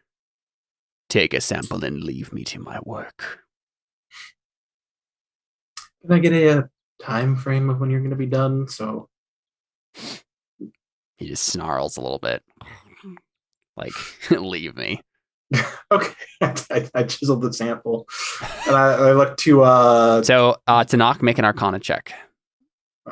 To know what part of it you need to, like, there's a process here. You need to take the proper piece. to make this work. Mhm. Oh boy. If you want Henry to more come over. backstory. Oh yeah. I was gonna say, like, you probably talked with Henry about this, and he has Arcana, so okay, that makes sense. I mean, if Henry's fine with that, can at I get least, a hand with this? What languages does Henry know that I don't think a demon will know? You have already seen in the interaction with the child that I have a hat that allows me to understand everything. Oh. Yeah, so everything you just said. I've been listening the whole time. Yeah. Oh yeah, I figured that there's a good chance you might know. But yeah, I'm pretty sure a demon would know Abyssal, Deep, Draconic, and Infernal. So I won't try to say anything secret to you. You can make an Arcana check to know that, right? Okay. To know for sure whether or not I would know other languages. 16. It might not. You don't know. There's like a Draconic's reasonable like the language of dragons, not Yeah. not necessarily demons. I mean, honestly, to knock, you can just speak in your own language. You can speak in UNT, Oh yeah. right? Because I Henry would forgot about understand you, that. but this guy definitely wouldn't. Yeah, I need to add that. Oh yeah. Yeah, I just start talking in UNT. I'm like, Henry, you want to help me out with this?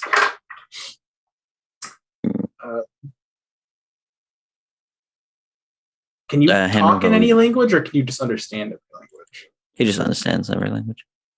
Okay. I'm like, not blink, nod twice for yes, and 3 times for no. Or you Should could. we leave them? Or oh yeah, but that's that would give it away. Henry kind of leans over it and says, "What exactly am I helping you with? What am I looking for?" Take a sample of this correctly, and it's also tainted, I guess. Mm. Is he even here? He's going to leave soon.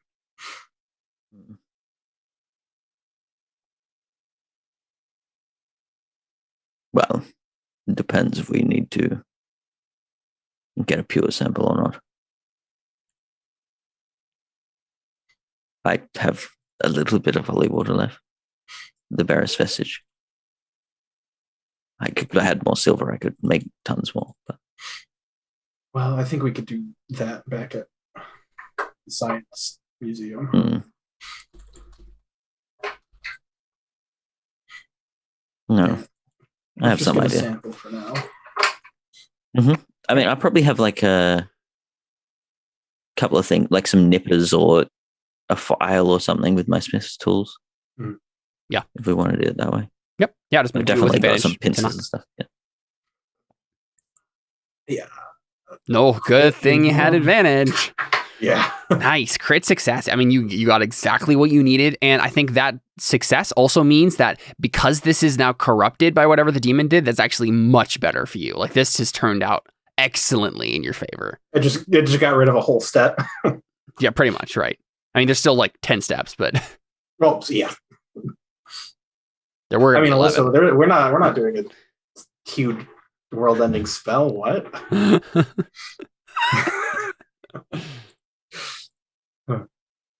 Oh well. Nice meeting you. We're not going to resurrect She Had the Jade Skirt and have the She Had the Jade Skirt round 2. Don't worry about it. Oh, don't worry. We can probably convince Tanok to just be the next god of. Just wait until you get to the final battle, Jared, and you'll just see how bad it is. Okay. This is Jared. We need to get Jared to be a god again. No, I've done it too many times. You need to stop becoming a god. Yep. Fine, make me a god. It'd be easier to kill the Rakshasas. Yeah. Kenneth is already a god. Oh yeah. Exactly. Jared's already a god once in this universe. Good old Marmaduke. Cool. I mean, yeah, I honestly think that's the end, right? Like, unless the others like decide they want to kill the demon, like, I mean, I talked about like, well, he's gonna leave soon, so I mean, we don't have to fight him. I think Henry does want to kill the demon. I just don't know whether he. With that Arcana check, do we know if there's a possible way to? Because I think Henry has this weird idea that he wants to basically treat this demon corruption in it as a vaccine, and for then to be able to use this bone as like a protection against the Rakshasa. A protection against either like a longer term protection against the Rakshasa, or right now to just scorch this thing to the ends of the earth. Right. So you want to try to like figure out if you can take the corrupted bone here and then use it right now as some protection against the demon. Yeah. Or like, it's just, I think like Henry probably has grandiose plans of just like taking a couple of slight shavings from the thing that we've done and then just like throwing all the bombs he can with these slight shavings in it.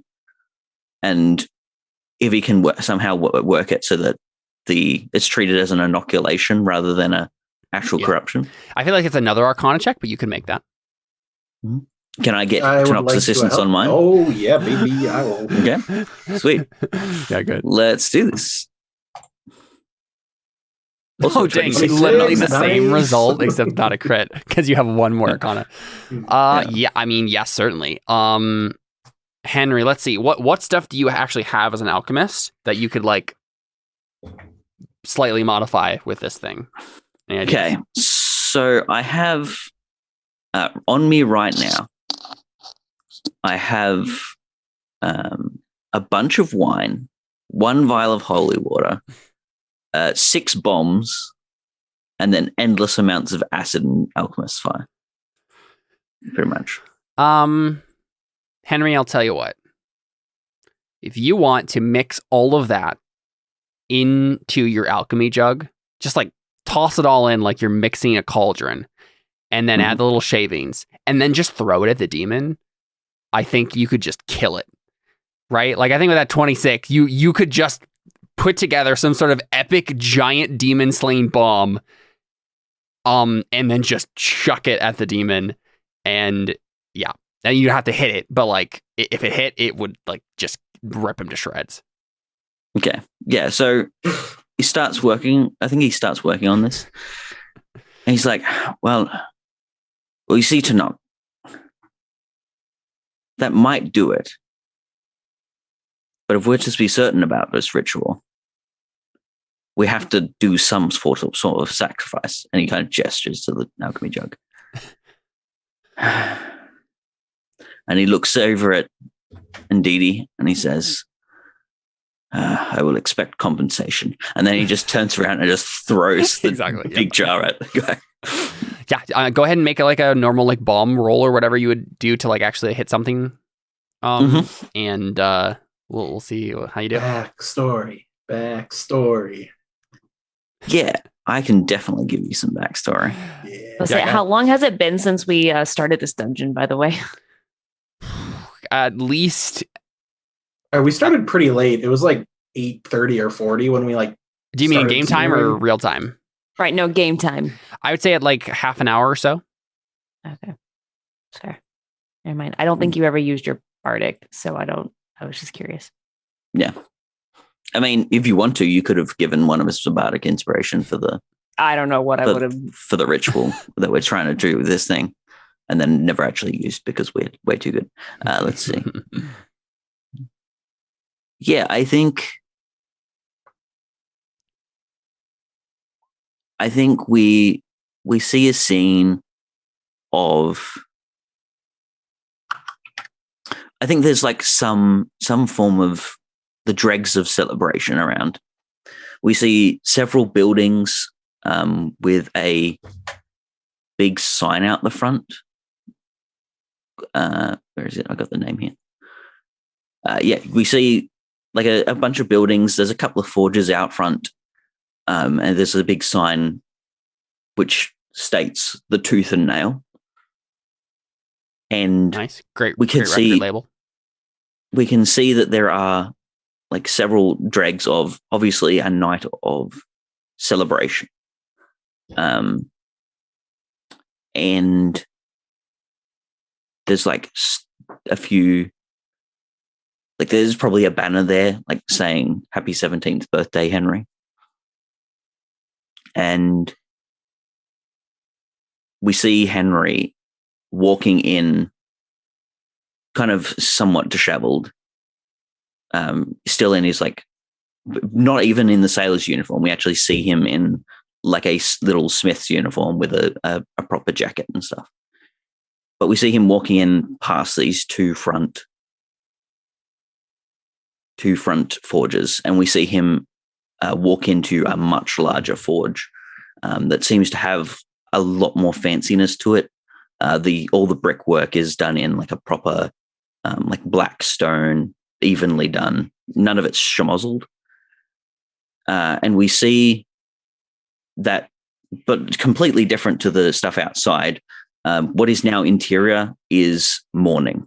There are several weeping women. There is like a couple of individuals looking serious. And we see Henry walk up to an individual who looks somewhat similar in garb and everything to Damien. Still like all the fanciness to him, definitely looks like a blacksmith and everything. But there's like obviously several differences. I don't think he's clean shaven. And the hair is like much way closer cropped. And we see this man turn to Henry, and we see him like sit down with Henry, and he say, "It seems, son." And he'd have an accent, so like, "It seems, son, that, well, time has taken your grandfather, but you know the deal with him. The Rakshasa's taken the flame too."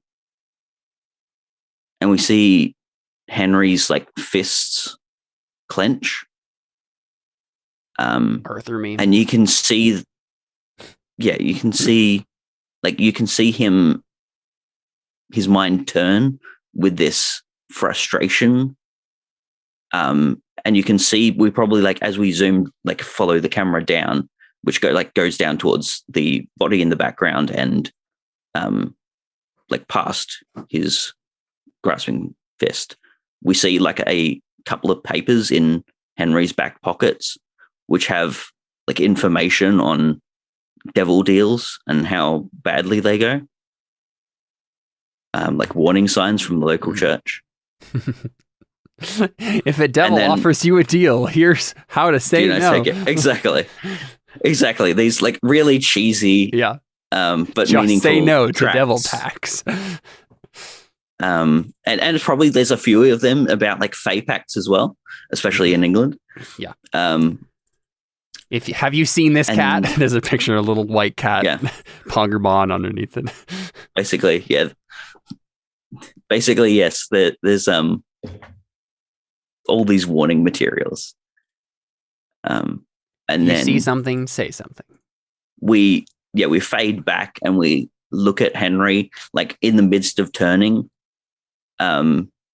looking at and like ready to throw, and we see like the fade in and out. In fact, probably on one of the tracks there was this picture of a specific kind of weird demon. Mm-hmm.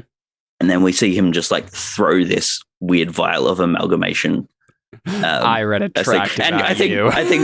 I think we see sticking out of the top of the of the alchemy jug one of these tracts, just like as the final stopper, which is currently lit as like a fuse that he's throwing. My youth pastor warned me about you. Take this. Nice. Go back to bed, you overgrown sausage. Yeah, there you go. And tweaks it. Nice. Yeah, good. And hopefully this does something. Mm-hmm. Let's see. Boom. 15. Whoop. Oh. But I mean, if I've got the bardic inspiration, I'll take it. Yeah. Well, we can say you have it. That's fine. There's no reason not. Yeah, Kenneth, what do you say? What do you say in the moment, like as just like a cool... like as it's being thrown? I'm just like, trying to think of like what you've said to Henry so far in the. Maybe it's like a flashback thing, right? Like before we like enter, I'm just like, Henry, I really appreciate how you blow things up. It's like how I blow things up, but even cooler in some ways. I don't say that about just anybody. And I don't say that about anybody.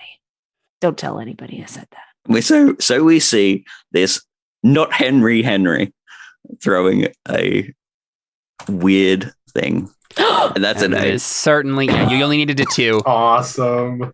Yes, and the demon gets, I think, like it explodes, right? Like it hits him in the chest.